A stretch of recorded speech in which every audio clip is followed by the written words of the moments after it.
எப்போவுமே ஒரு பொருள் ரொம்ப சீப்பாக கிடைக்குதுன்னா கண்டிப்பாக அதுக்கு பின்னாடி ஏதோ ஒரு பிரச்சனை இருக்குது அப்படிங்கிறத மக்கள் என்னைக்கு உணர போகிறாங்க அப்படிங்கிறது தெரியல. அதே நேரத்தில் நம்ம வீட்லேயா இருக்கட்டும், ஊர்லேயா இருக்கட்டும், பெரியவங்க இந்த அமானுஷமான விஷயத்தை பற்றி ஏதாச்சும் பேசுகிறாங்கன்னா அவங்க சொல்கிற வார்த்தைகளே இப்போ இருக்க மக்கள்லாம் கேட்குறது இல்லைங்க, அப்படி புறக்கணிச்சிருந்தாங்க. ஆனால் அப்படி பெரியவங்க பேச்சை கேட்காம போன எல்லாருக்கும் ஏதாச்சும் தப்பு நடக்கும் அப்படிங்பாரு நான் சொல்ல வரலை. ஆனால் அப்படி கேட்காம போன ஒரு குடும்பம், அந்த குடும்பத்தில் இன்றைக்கி ஒரு சில உயிர்கள் இல்லை அப்படின்னா அதுக்கு கண்டிப்பான ரீசன் என்ன அப்படின்னா அந்த குடும்பத்தினர் அந்த ஊருக்கார பெரியவங்க பேச்சை கேட்காததும் ஒரு காரணம் தான்.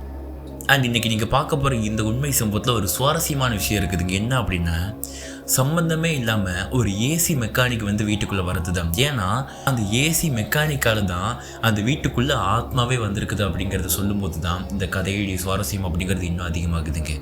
சீரியஸாக அந்த சம்பவத்தை நான் ஸ்டார்டிங்கில் கேட்கும்போது பார்த்தீங்கன்னா ஒரு மாதிரி நார்மலாக போச்சுங்க. ஆனால் ஒரு சில விஷயங்கள்லாம் நடந்து முடிஞ்சதுக்கப்புறம் தான் என்னடா இப்படிலாம் நடக்குமாடா அப்படி மாதிரி நமக்குள்ளே கேள்வி எழும்பும். ஆனால் நடந்திருக்குது, அதுதான் உண்மை. என்ன நடந்துச்சு, அந்த ஏசி மெக்கானிக் யார், அவர் அந்த வீட்டுக்குள்ளே போய் என்ன பண்ணார், முதல்ல அந்த வீடு எங்கே இருக்குது, அந்த குடும்பத்தில் உயிர்கள் போயிருக்குது அப்படின்னா அதற்கான முக்கியமான காரணம் என்ன, யார் இறந்து போயிருக்கிறாங்க, எல்லாத்தையுமே இன்றைக்கான இந்த ரியல் கோஸ்ட் ஸ்டோரியில் நம்ம பார்க்க போகிறோம். So welcome to mister ghost Tamil. மக்கள் சேனலுக்கு ஃபஸ்ட் டைம் வந்திருக்கிறீங்கன்னா இந்த மாதிரி அமானுஷமான கதைகள் கேட்க பிடிக்கும் அப்படிங்கிற பட்சத்தில் இது உங்களுக்கான சேனலுங்க. இப்போவே சப்ஸ்கிரைப் பண்ணி உங்கள் பேராதரவாக நம்ம சேனலுக்கு தெரிவிச்சிருங்க. இப்போ இந்த சம்பவத்தை நான் ஸ்டார்ட் பண்ணுறேன். ஒரு அழகான குடும்பங்க. இந்த குடும்பம் ரொம்ப பணக்கார குடும்பமாக இருந்துகிட்டு இருக்குது. இந்த குடும்பத்தில் மொத்தம் 5 பேருங்க. அம்மா, அப்பா, அவங்களுக்கு பிறந்த 2 பிள்ளைங்க, அண்ணன் தங்கச்சி, அது போக அந்த அண்ணன் தங்கச்சியுடைய ஆட்சி ஒருத்தங்க. மொத்தம் 5 பேர் கொண்ட குடும்பம். நல்ல சீரும் சிறப்பு மிக்க ஒரு செல்வாக்கு மிக்க நல்ல ஒரு பணக்கார ஃபேமிலியாக இருந்துகிட்டு இருக்கிறாங்க. இப்போ இந்த குடும்பத்தில் குடும்ப தலைவர்னு சொன்ன இல்லையா, அவருடைய பேர் தான் ஹரிகரன் அப்படிங்கிறதுங்க. இந்த ஹரிகரன் அப்படிங்கிறவருக்கு சின்ன வயசுலேருந்து ஒரு பெரிய ஆசை இருந்துகிட்டு இருக்குது. என்ன அப்படின்னா, அதாவது கஷ்டப்பட்டிருக்கோம், சின்ன வீட்டில் வாழ்ந்துருக்கோம், பெரிய வீட்டில் வாழ்ந்துருக்கோம், ஆனால் ஒரு மாளிகை மாதிரி ஒரு வீட்டில், ஒரு அரண்மனை மாதிரி இருக்கக்கூடிய ஒரு வீட்டில் வாழணும் அப்படிங்கிறது அந்த அண்ணாவுடைய பெரிய கனவாக இருந்திருக்குது. பட் அந்த மாளிகையை கட்ட முடியுமா, அரண்மனையை கட்ட முடியுமா அப்படிங்கிறத கேட்டிங்கன்னா இன்றைக்கி இருக்கிற காலகட்டத்தில் வாய்ப்பே கிடையாதுன்னு சொல்லி பெரிய பெரிய மில்லியனில் சம்பாதிக்கக்கூடிய பணக்காரங்களால் மட்டும்தான் கட்ட முடியும். அப்படி இருக்கும்போது இவங்க கிட்ட நிறைய பணமும் இருக்குது. ஆனால் அந்த அரண்மனையே புதுசாக ஸ்க்ராட்சிலேருந்து கட்டுற லெவலுக்கு பணம் இல்லை. அப்போ தான் அவங்களுக்கு தோன்ற ஐடியா என்னென்னா, பழைய கொஞ்சம் டேமேஜாக இருக்கக்கூடிய அரண்மனையை எடுத்து நம்ம ரினோவேட் பண்ணி அதில் வாழ்ந்தோம் அப்படின்னா செலவு கம்மி அப்படிங்கிறது அந்த அண்ணா புரிஞ்சுக்கிறாருங்க. இதுக்காக 1 வருஷம் 2 வருஷம் இல்லை, 3 to 4 வருஷம் பார்த்திங்கன்னா இந்த அண்ணா தமிழ்நாட்டில் இருக்கக்கூடிய, அதுவும் தென் தமிழகத்தில் இந்த மாதிரி அரண்மனை மாதிரி இருக்கக்கூடிய எல்லா வீடுகளையும் தேடிக்கிட்டு இருக்காருங்க. அப்படி அவர் ஏதாச்சும் ஒரு அரண்மனை மாதிரி இருக்கக்கூடிய ஒரு வீடை தேடி அங்கே வந்துட்டு பத்திரம்லாம் பதிலான்னு சொல்லிட்டு போகும்போது தான் ஏதாச்சும் ஒரு பிரச்சனை வந்து தடங்கள் வந்துருங்க. ஸோ இதனால இந்த அண்ணா என்ன முடிவில் இருந்துகிட்டு இருக்காருன்னா, எவ்வளோ சீக்கிரம் முடியுமோ அவ்வளோ சீக்கிரம் ஒரு வீடை வாங்கியாகணும் அப்படி மாதிரி முடிவில் இருந்துகிட்டு இருக்காரு. அந்த நேரத்தில் தான் இந்த அண்ணாக்கு ஒரு வீடு அமையுதுங்க. வீடுன்னு சொல்ல முடியாது, ஒரு அரண்மனை அமையுது. அது எங்கே இருக்குது அப்படிங்கிறத பார்க்கும்போது தென்காசி மாவட்டத்தில், அதுவும் குறிப்பாக சொல்லணும் அப்படின்னா செங்கோட்டை கேரளா அந்த பார்டர் கிட்ட பார்த்தீங்கன்னா நல்ல சோலையா மரங்கள் நிறைஞ்சிருக்கக்கூடிய ஏரியாவில் ஒரு பழைய, இன்னும் சொல்ல போகணுன்னா பாலடைஞ்ச ஒரு பங்களா. அதை நீங்கள் வெளியிருந்து பார்த்தோம் அப்படின்னா மரங்களும் செடிகளும் நிறைஞ்சி ஒரு மாதிரி அப்படி தான் இருட்டாக இருந்துக்கிட்டு இருக்கும். பட் அந்த பங்களாவை புதுப்பிச்சு பார்த்தோம் அப்படின்னா ஒரு ராஜாவுடைய அரண்மனை எப்படி இருக்குமோ அந்த லெவலில் லுக்காக இருந்துக்கிட்டு இருக்குங்க. ஸோ இப்போ இந்த அண்ணாக்கு இப்படிப்பட்ட ஒரு அரண்மனை இருக்குது, ஒரு பங்களா வீடு இருக்குது அப்படிங்கிறது தெரியுதுங்க. தெரிஞ்சதுமே உடனே வேறு யாரையும் கூப்பிடல, அவர் மட்டும் கார் எடுத்துக்கிட்டு அந்த ஏரியா புரோக்கரை கூட்டிட்டு நேராக அந்த பில்டிங்கை பார்க்க போகிறாங்க. அப்படி அந்த ஃபஸ்ட் இம்ப்ரெஷன் சொல்லுவாங்க இல்லையா, அப்படி அந்த காம்பவுண்ட்லேருந்து அந்த கேட்லேருந்து எல்லாமே துருப்பிடிச்சு ரொம்ப டேமேஜாக தான் இருந்துகிட்டு இருக்குதுங்க. அந்த அண்ணா கேட்டை பார்த்துக்கிட்டு, எப்பா இது ஃபுல்லாக உடஞ்சி இடிஞ்சு விழுற மாதிரி நிலைமையில் இருந்துகிட்டு இருக்குது, இது செட் ஆகுது அப்படிங்கிற மாதிரி சொல்லும்போது அந்த புரோக்கர் சொல்கிற வார்த்தைகள், ஐயா இங்கே பாருங்கள், நீங்கள் நினைக்கிற மாதிரி இந்த பங்களா கிடையாது. இந்த பங்களாவில் நீங்கள் வெளி தோற்றத்தை பார்த்து இந்த மாதிரி இடம் போடாதீங்க. உள்ளுக்குள்ளே இருக்கக்கூடிய ஃபர்னிச்சர் ஐட்டம்லாம் பழைய காலத்து ஐட்டங்கள். அது மட்டும் இல்லாமல் எல்லாமே வார்னிஷ் அடித்து அது போக கொஞ்சம் புதுப்பிச்சிட்டோம் அப்படின்னா உண்மையிலே ப்ரீமியம் லுக், இப்போ இருக்கக்கூடிய ப்ரீமியம் ப்ராடக்ட்லாம் தோற்று போயிடும். நீங்கள் வெளியே இருந்து பார்த்தீங்க இல்லையா, ஓகே இப்படி இருந்துட்டு போது, நீங்கள் உள்ளே வந்து ஒரு டைம் பார்த்துட்டு நீங்கள் பிடிக்கலன்னு சொன்னீங்கன்னா நம்ம வேறு ஏதாச்சும் வீடு பார்க்கலாம் அப்படிங்கிறத இப்போ அந்த புரோக்கர் சொல்ல. இப்போ இந்த அண்ணா காம்பவுண்டு திறந்து உள்ளே போகிறாங்க. ஆனால் அங்கே தான் ஒரு ட்விஸ்டிங் என்னென்னா, பில்டிங் பாலடைஞ்சு போய் இருந்தாலுமே அங்கே செடி கொடி மரங்கள்லாம் பார்த்திங்கன்னா அதிகமாக வளர்ந்து இருக்குதுங்க.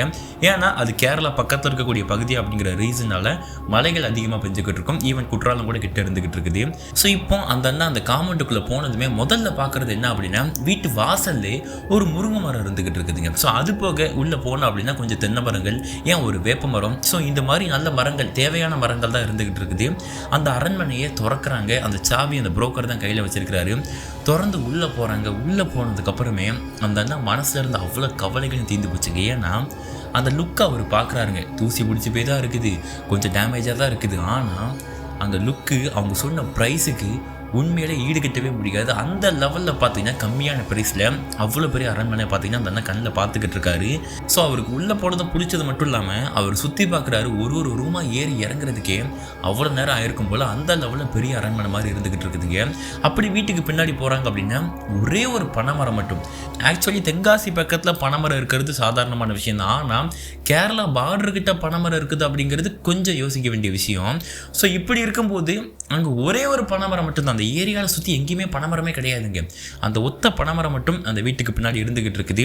இப்போ அந்த அண்ணா பார்த்தீங்கன்னா வீடெல்லாம் பார்த்ததுக்கப்புறம் எனக்கு பிடிச்சிருக்குது, ஆனால் எங்கள் வீட்டில் இருக்கிறவங்கள கூட்டிகிட்டு வந்து நான் காமிக்கணும், அவங்களுக்கு பிடிச்சா மட்டும் தான் பத்திரம் பதிய முடியும். ஸோ என்னன்னா இப்படி காமிச்சா வந்துட்டு கண்டிப்பாக அக்செப்ட் பண்ண மாட்டாங்க, நான் வாங்கிக்கிறேன்.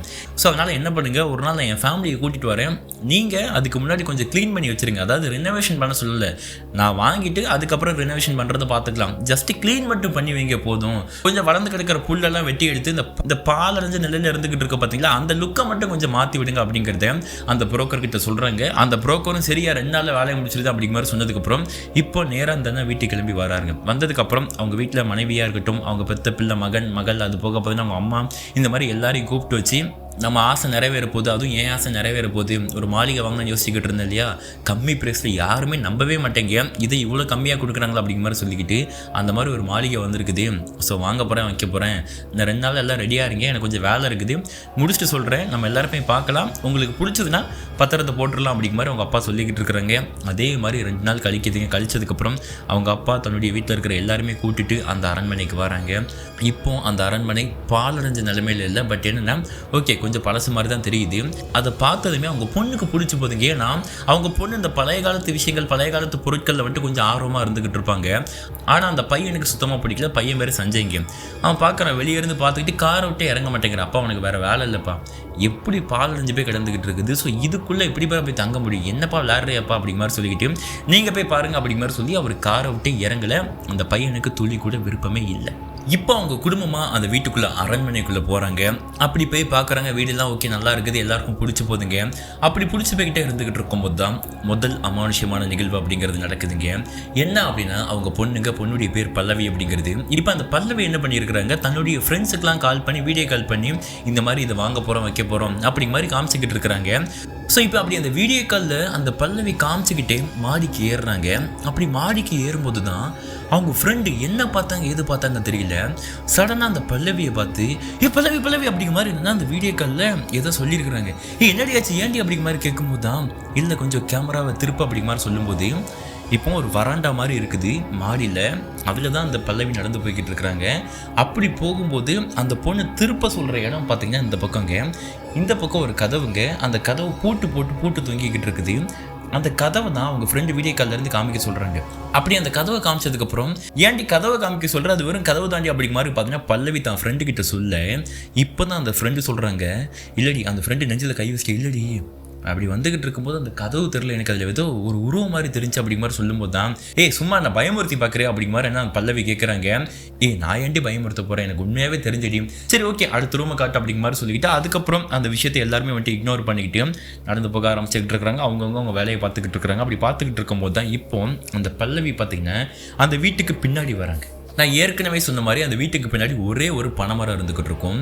அந்த பனைமரத்துக்கிட்ட ஃபுல்லாக இப்போ குப்பையாக இருந்துக்கிட்டு இருக்குதுங்க. அந்த குப்பை எங்கே உள்ள குப்பை அப்படின்னா இவங்க வீடு, அதாவது அந்த அரண்மனை வாங்க போகிறாங்க பாருங்க, அந்த அரண்மனையை க்ளீன் பண்ணி அந்த குப்பையை ஃபுல்லாக அந்த பின்னாடி தூக்கி போட்டிருக்கிறாங்க. அப்படி அந்த குப்பையை பார்த்துக்கிட்டே அந்த குப்பைக்கு சைடில் பார்த்தீங்கன்னா நடந்து பின்னாடி தோட்டம் மாதிரி இருந்துக்கிட்டு இருக்குது. அங்கே நடந்துக்கிட்டே இந்த பொண்ணு ஃபோன் பேசிட்டு போய்கிட்டு இருக்காங்க தான் ஃப்ரெண்டு கிட்ட. அப்படி போய்கிட்டு இருக்கும்போது தான் ஏமா பல்லவி அப்படிங்கிற மாதிரி பார்த்தீங்கன்னா இந்த பல்லவியுடைய ஆச்சுங்க, அதான் அந்த ஹரிகரன் இருக்கிறாங்க இல்லையா அவங்களுடைய அம்மா, அவங்க கூப்பிடும்போது இந்த பல்லவி சடனாக திரும்பினவங்க கீழே கால் ஸ்லிப்பாகி விழுறாங்க. அப்புறம் அந்த என்னமாச்சியமா பார்த்துமா அப்படிங்கிற மாதிரி அந்த பல்லவியுடைய ஆட்சி சொல்லும்போது இப்போ அந்த பல்லவி இருக்கிறாங்க இல்லையா அவங்க எந்திரிச்சு பார்க்குறாங்க, அவங்க காலில் இருக்கக்கூடிய கொலுசு எதுலையோ சிக்கி இருக்குதுங்க. என்னடா எதுலடா சிக்கிருக்குது அப்படி மாதிரி அவங்க இழுத்து பார்க்கும்போது தான் ஒரு துணியில் சிக்கியிருந்துருக்குது. ஒரு சிவப்பு கலரில் ஒரு துணிங்க. அந்த துணியில் ஒரு மாதிரி குஞ்சனம்னு சொல்லுவாங்க. சாரியில் பார்த்தீங்கன்னா கீழே கடைசி முடிச்சு போட்டு ஒரு மாதிரி பூ மாதிரி இருந்துக்கிட்டு இருக்கும். அதில் தான் கொலுசு சிக்கியிருக்குது. அதை கஷ்டப்பட்டு இழுக்கிறாங்க, வரமாட்டேங்குது. அந்த துணியை பிடிச்சி அந்த குப்பைக்குள்ள இருந்து உருவுனாங்க பார்த்தீங்களா, அந்த துணிக்குள்ளே ஃபுல்லாக என்ன இருந்திருக்குதுங்க, மந்திரிச்ச தாயத்து, அது போக மட்டும் தர்காவில் கொடுப்பாங்க பாருங்க, ஒரு மாதிரி செம்பு உருண்டை பட்ட மாதிரியான விஷயங்கள். அது மட்டும் இல்லாமல் அந்த கருப்பு கயிறு, சிவப்பு கயிறு அப்படிங்கிற மாதிரி பார்த்தீங்கன்னா ஃபுல்லாக மந்திரிச்ச கயிறுகளும் தாயத்துக்களும் பார்த்தீங்கன்னா ஆல்மோஸ்ட் இத்து போன நிலைமையிலங்க. அந்த கயிறை நம்ம தொட்டோம் அப்படின்னாலே இந்த சாம்பல் மாதிரி தூசி மாதிரி பறந்து போயிடும். ஸோ அந்த லெவலில் இத்து போய் இருந்துக்கிட்டு இருக்குது. ஸோ அதுதான் அவங்க காலில் சிக்கி இருந்துருக்குதுங்க. இப்போ உடனே அவங்க பாட்டி என்ன பண்ணுறாங்க, நேராக கிட்ட வராங்க.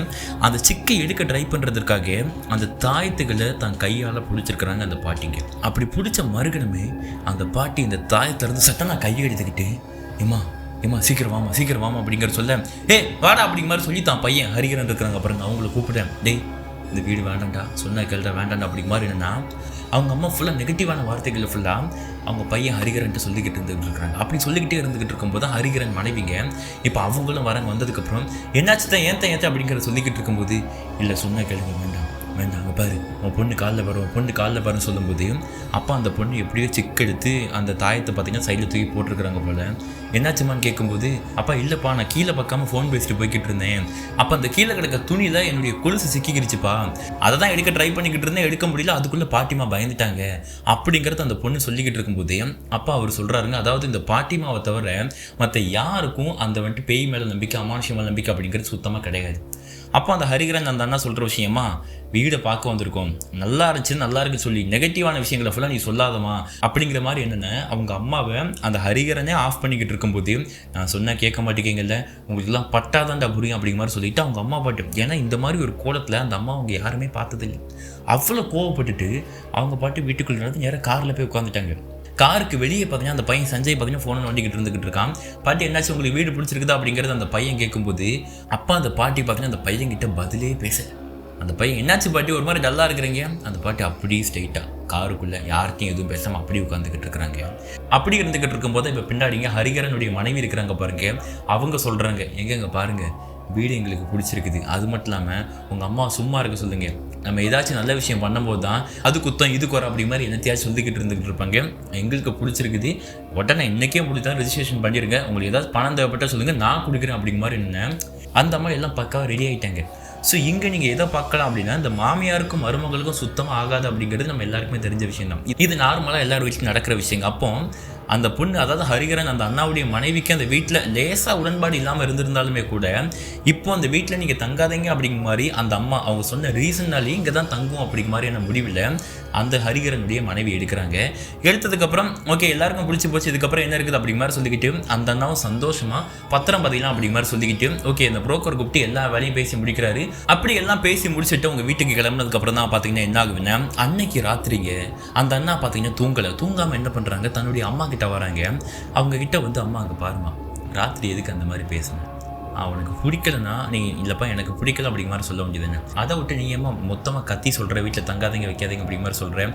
அப்புறம் நீ பாட்டு கோச்சிக்கிட்டு காரில் போய் உட்காந்துக்கிட்டேன், அவன் தான் சின்ன பையன் சஞ்சய் அந்த மாதிரி பண்ணிக்கிட்டு இருக்கான்னு பார்த்தா நீ அவன் கூட சேர்ந்து பண்ணிக்கிட்டு இருக்கே, எதுக்குமா அப்படிங்கிறது கேட்கும்போது அப்பா அவங்க அம்மா சொல்கிறாங்க, இப்போ நான் எது சொன்னாலும் உங்களுக்கு புரியாது, வேடிக்கையாக இருக்கும், சிரிப்பாக இருக்கும், அவன் பொண்டாட்டி என்ன நான் வேண்டான்னு சொன்னால் அவன் வேணும்பாளா, இதான் பல வருஷமாக பண்ணிக்கிட்டு இருக்கா, இங்கே பாரு நான் சொன்னேன்னா அதில் ஒரு விஷயம் இருக்கும், என்ன எதுக்குன்னா ஆராய்ச்சி பண்ணாது, நேற்று உன் பொண்ணு காலில் என் பேத்தி காலில் சிக்கன விஷயம் நான் தொட்ட மறுகணமே அந்த வீட்டில் ஏதோ ஒரு பிரச்சனை இருக்குது அப்படிங்கிறது எனக்கு தெரிஞ்சு போச்சு, சும்மா எவன்டா உனக்கு அவ்வளோ பெரிய அரண்மனையை கம்மி ரேட்டில் கொடுப்பான், கொஞ்சமாச்சு யோசிக்க மாட்டியா, அறிவு இருக்குதா இல்லையா அப்படிங்கிறத கேட்கும்போது இந்த அண்ணாக்கு கோவம் வர ஆரம்பிக்குதுங்க ஹரிகரனுக்கு. ஏன்னா இந்த அண்ணாக்கு இந்த மாதிரி பேய் பிசாசு மேலே துளி கூட நம்பிக்கை கிடையாதுங்க. கடவுள் சாமி ஏதாச்சும் சொன்னால் கூட ஓரளவு அக்செப்ட் பண்ணிட்டு போயிருப்பார். ஆனால் அங்கே வீட்டில் ஏதோ ஒரு ஆத்மா சம்மந்தப்பட்ட பிரச்சனை இருக்குது அப்படிங்கிறத அவங்க அம்மா சொன்னதுக்கப்புறம் அந்த அண்ணா கோவப்பட ஆரம்பிக்கிறாரு. அந்த மாதிரி விஷயங்கள்லாம் எது இருந்தாலும் நான் பார்த்துக்கிறேன் அப்படிங்கிற மாதிரி சொல்லிக்கிட்டு நாளைக்கே நான் பத்திரம் பதிய போகிறேன் அப்படிங்கிற மாதிரி சொல்லும்போது கூட அவங்க அம்மா சொல்கிறாங்க, இங்கே பாரு நீ அந்த வீட்டை வாங்க வேண்டாம், வைக்க வேண்டாம், தங்க வேண்டாம்னு நான் சொல்ல மாட்டேன், உன் முடிவு எடுத்துட்டேன், உன் முடிவை யாராலையும் மாற்ற முடியாது, என்ன பண்ணு அட்லீஸ்ட் ஒரு மகாயாக பூஜையாச்சு ஏதாச்சும் ஒரு சாமியார் நம்பூதிரியை வச்சு பண்ணிவிட்டு ஸ்டார்ட் பண்ண அப்படிங்கிறத அவங்க அம்மா சொல்கிறாங்க. ஆனால் அதை அவர் விட்டு கேட்குறது ஐடியாவே இல்லைங்க. நார்மலாக பால் காய்ச்சிக்கு என்ன பண்ணுவாங்களோ அதை மட்டும் பண்ணுறதா தான் ஒரு பிளான் வச்சுக்கிட்டு இருக்காரு. இப்போ அதே மாதிரி தான் அந்த வீடை பத்திரம்லாம் முடிக்கிறாங்க. முடிச்சதுக்கப்புறம் அந்த ரினோவேஷன் ப்ராசஸ் அப்படிங்கிறது நடக்கும் இல்லையா, அந்த ரினோவேஷன் ப்ராசஸ்க்கு முன்னாடியே தன்னுடைய பையனையும் தன்னுடைய மகளையும் அது போக மனைவி இவங்க 4 பேர் மட்டும் திரும்ப அந்த வீட்டுக்கு கூட்டிகிட்டு போகிறாங்க. யார் யாருக்கு என்னென்ன ரூம் வேணும், எந்தெந்த மாடல் வேணும் அப்படிங்கிறத சொல்லிடுங்க, என்னென்ன பெயிண்ட் வேணும், எங்கே எதை வைக்கணும் அப்படிங்கிறத சொல்லிடுங்க அப்படிங்கிறத சொல்லும்போது தான் அப்போ ஒருத்தவங்களும் எனக்கு இந்த ரூம் பிடிச்சிருக்கு அப்படிங்கிற மாதிரி பேசிக்கிட்டே இருந்துகிட்டு இருக்கிறாங்க. அந்த பையனும் வேறு வழி இல்லை, இங்கே தான் அப்பா அம்மாலாம் வரேன்ட்டாங்க, இதுக்கப்புறம் நம்ம என்ன பண்ண முடியும், ஸோ அதனால் சரிப்பா அப்படிங்கிற மாதிரி சொல்லி அவனை வீட்டுக்குள்ளே வந்து பார்க்குறான். வீட்டுக்குள்ளே வந்ததுக்கப்புறம் அந்த பையனுக்கும் பிடிச்சி போகுது. ஸோ இப்போ தான் அந்த அமானுஷ்யமான விஷயத்திற்கான அடித்தளம் அப்படிங்கிறது ஆரம்பிக்க போகுதுங்க. என்னென்னா இப்போ அந்த பொண்ணு இருக்கிறாங்க இல்லையா, அவங்களுக்கு இந்த ரூம் தான் வேணும் அப்படிங்கிறது ஈஸியாக சூஸ் பண்ண முடியல. நார்மலாகவே ஒரு பொண்ணு ட்ரெஸ் எடுக்க போகிறதுக்கு பார்த்தீங்கன்னா கிட்டத்தட்ட பல மணி நேரம் ஆக்கிக்கிட்டு இருப்பாங்க. ஸோ எல்லாருக்குமே தெரிஞ்ச விஷயம் தான். அப்படி இருக்கும்போது ஒரு வீடை கொடுத்துட்டாங்க, வீட்டில் அத்தனை ரூம் இருந்துக்கிட்டு இருக்குது. இத்தனை ரூமில் நம்ம எந்த ரூமை சூஸ் பண்ணுறது அப்படிங்கிற மாதிரி ஒரு கேள்வியை கேட்டிங்க அப்படின்னா அந்த பொண்ணு என்ன பண்ணுவாங்க. ஸோ அதே மாதிரி தான் அன்னைக்கு அந்த பல்லவிக்கு இந்த ரூம் எடுக்கலாமா அப்படிங்கிற மாதிரி பார்த்தீங்கன்னா ஒரு மாதிரி குழப்பமாகவே இருந்துக்கிட்டு இருக்குது. அப்போ தான் ஃபைனலாக அந்த பல்லவி மாடியில் அந்த வறண்டால் நடந்து வந்துக்கிட்டு இருக்கும்போது அவங்கள அறியாமல் ஒரு ஆறான்னு சொல்லுவாங்க, கேள்விப்பட்டிருப்பேங்க. அந்த தெரியல ஒரு மாதிரி ஈர்ப்பு விஷயம் மாதிரி அந்த ரூம், ஒரு பூட்டப்பட்ட ரூம் இருக்கு இல்லையா, அந்த ரூமை பார்க்குறாங்க. பார்த்தா பயங்கரமாக பெரிய பூட்டு தூங்கிக்கிட்டு இருக்குதுங்க. இந்த ரூமை மட்டும் நம்ம யாருமே இது வரைக்கும் பார்க்கல, அன்னைக்கு வரும்போதும் பார்க்கல, இன்றைக்குமே இந்த ரூம் பூட்டி இருக்குது. நம்ம தானே வாங்க போகிறோம், இந்த ரூமில் அப்படி என்ன விஷயம் இருக்குது அப்படிங்கிறத அந்த பொண்ணு மைண்டுக்குள்ளே க்யூரியஸாக எழும்பிக்கிட்டு இருக்கும்போது தான் உடனே தன்னுடைய அப்பாவை கூப்பிட்றாங்க. அப்பா அங்கே வாங்க, இந்த ரூமுக்கு சாவி எங்கப்பா இருக்குது அப்படிங்கிறது கேட்கும்போது ஆமாம் அந்த ரூம் யாருமே பார்க்கல இல்லையா இரி அப்படிங்கிற மாதிரி சொல்லி அந்த புரோக்கர்கிட்ட கேட்குறாங்க. அந்த புரோக்கர் பார்த்தீங்கன்னா இருக்கிற சாவி எல்லாத்தையுமே போட்டு பார்க்குறாங்க, அந்த ரூமை ஓப்பனே பண்ண முடியல. அப்போ தான் என்ன சொல்கிறாங்க, பூட்டை உடைச்சிடலாம் சொல்லிட்டு சுற்றி அது கட்டு அப்படி மாதிரி எல்லாத்தையும் வச்சு அடித்து உடைக்க ட்ரை பண்ணுறாங்க, அதுவும் முடியல. அப்புறம் அந்த இரும்பா இருக்கிற மிஷின் இருக்கும் பாருங்க, அதை கொண்டு வந்து தான் அந்த பூட்டை அறுத்துருக்குறாங்க. அறுத்து கதவை திறந்தாங்க பாருங்க, திறந்ததும் ஒரு ஸ்மெல்லுங்க, ஒரு டிஃப்ரெண்ட்டான ஸ்மெல்லு, இது வரைக்கும் அந்த பொண்ணு இன்ஹீலே பண்ணாத ஒரு ஸ்மெல்லு. ஏன்னா அந்த பொண்ணு தான் முதல்ல அந்த ரூம்குள்ளேயுமே அடி எடுத்து வைக்கிறாங்க. வச்சதுக்கப்புறம் பார்க்குறாங்க, பார்த்தா அந்த வீடு ஃபுல்லாக க்ளீனாக இருந்திருக்குது, ஏன்னா க்ளீன் பண்ணியிருக்கிறாங்க வச்சிருக்கிறாங்க. பட் இந்த ரூமை யாருமே க்ளீன் பண்ணலை. மேபி அந்த பூட்டை உடைக்க முடியாத ரீசனாக கூட இருக்கலாம். அந்த ரூமுக்குள்ளே அலமாரி இருக்குது, செல்ஃப் இருக்குது, அது போக பார்த்தீங்கன்னா கட்டில் இருக்குது, மெத்த இருக்குது, ஸோ மேலே ஃபேன் இருக்குது, எல்லாமே இருக்குது. பட் எல்லாம் தூசி பிடிச்சி பாலடைஞ்சு போய் இருந்துக்கிட்டு இருக்குது. அந்த பொண்ணு உள்ளே போகிறாங்க, நூலாமடையாக இருந்துக்கிட்டு இருக்குது. இந்த செலந்தி வேலையெல்லாம் எல்லாத்தையும் எடுத்துக்கிட்டு அப்போ அவங்க அப்பா சொல்கிறாரு, ஏமா இருமா க்ளீன் பண்ணதுக்கப்புறம் போமான்னு சொல்லும்போது அந்த பொண்ணு அவங்கள அறியாமல் எக்ஸைட்மெண்ட்டில் அந்த ஸ்மெல்லே அவங்களை இழுக்குதுங்க. அப்படி போகிறாங்க, போய்கிட்டு அந்த அலமாரி இருக்குது பாருங்க, அதை ஓப்பன் பண்ணி பார்த்தா உள்ளுக்குள்ளே அவ்வளோ பட்டு புடவைகள் மாதிரி அவ்வளோ புடவைகள் இருந்துக்கிட்டு இருக்குது. அப்போ பார்க்குறாங்க இந்த பொண்ணு, என்னடா இது இவ்வளோ அழகாக இருக்குது, கிராண்டாக இருக்குது. அந்த புடவையில் இருக்கிற தூசியை தட்டி பார்த்தா அப்படின்னா எல்லாம் காஸ்ட்லியான புடவையாக இருந்துக்கிட்டு இருக்கும் போல், அப்படி இருக்குது, ப்ரீமியமாக இருக்குது.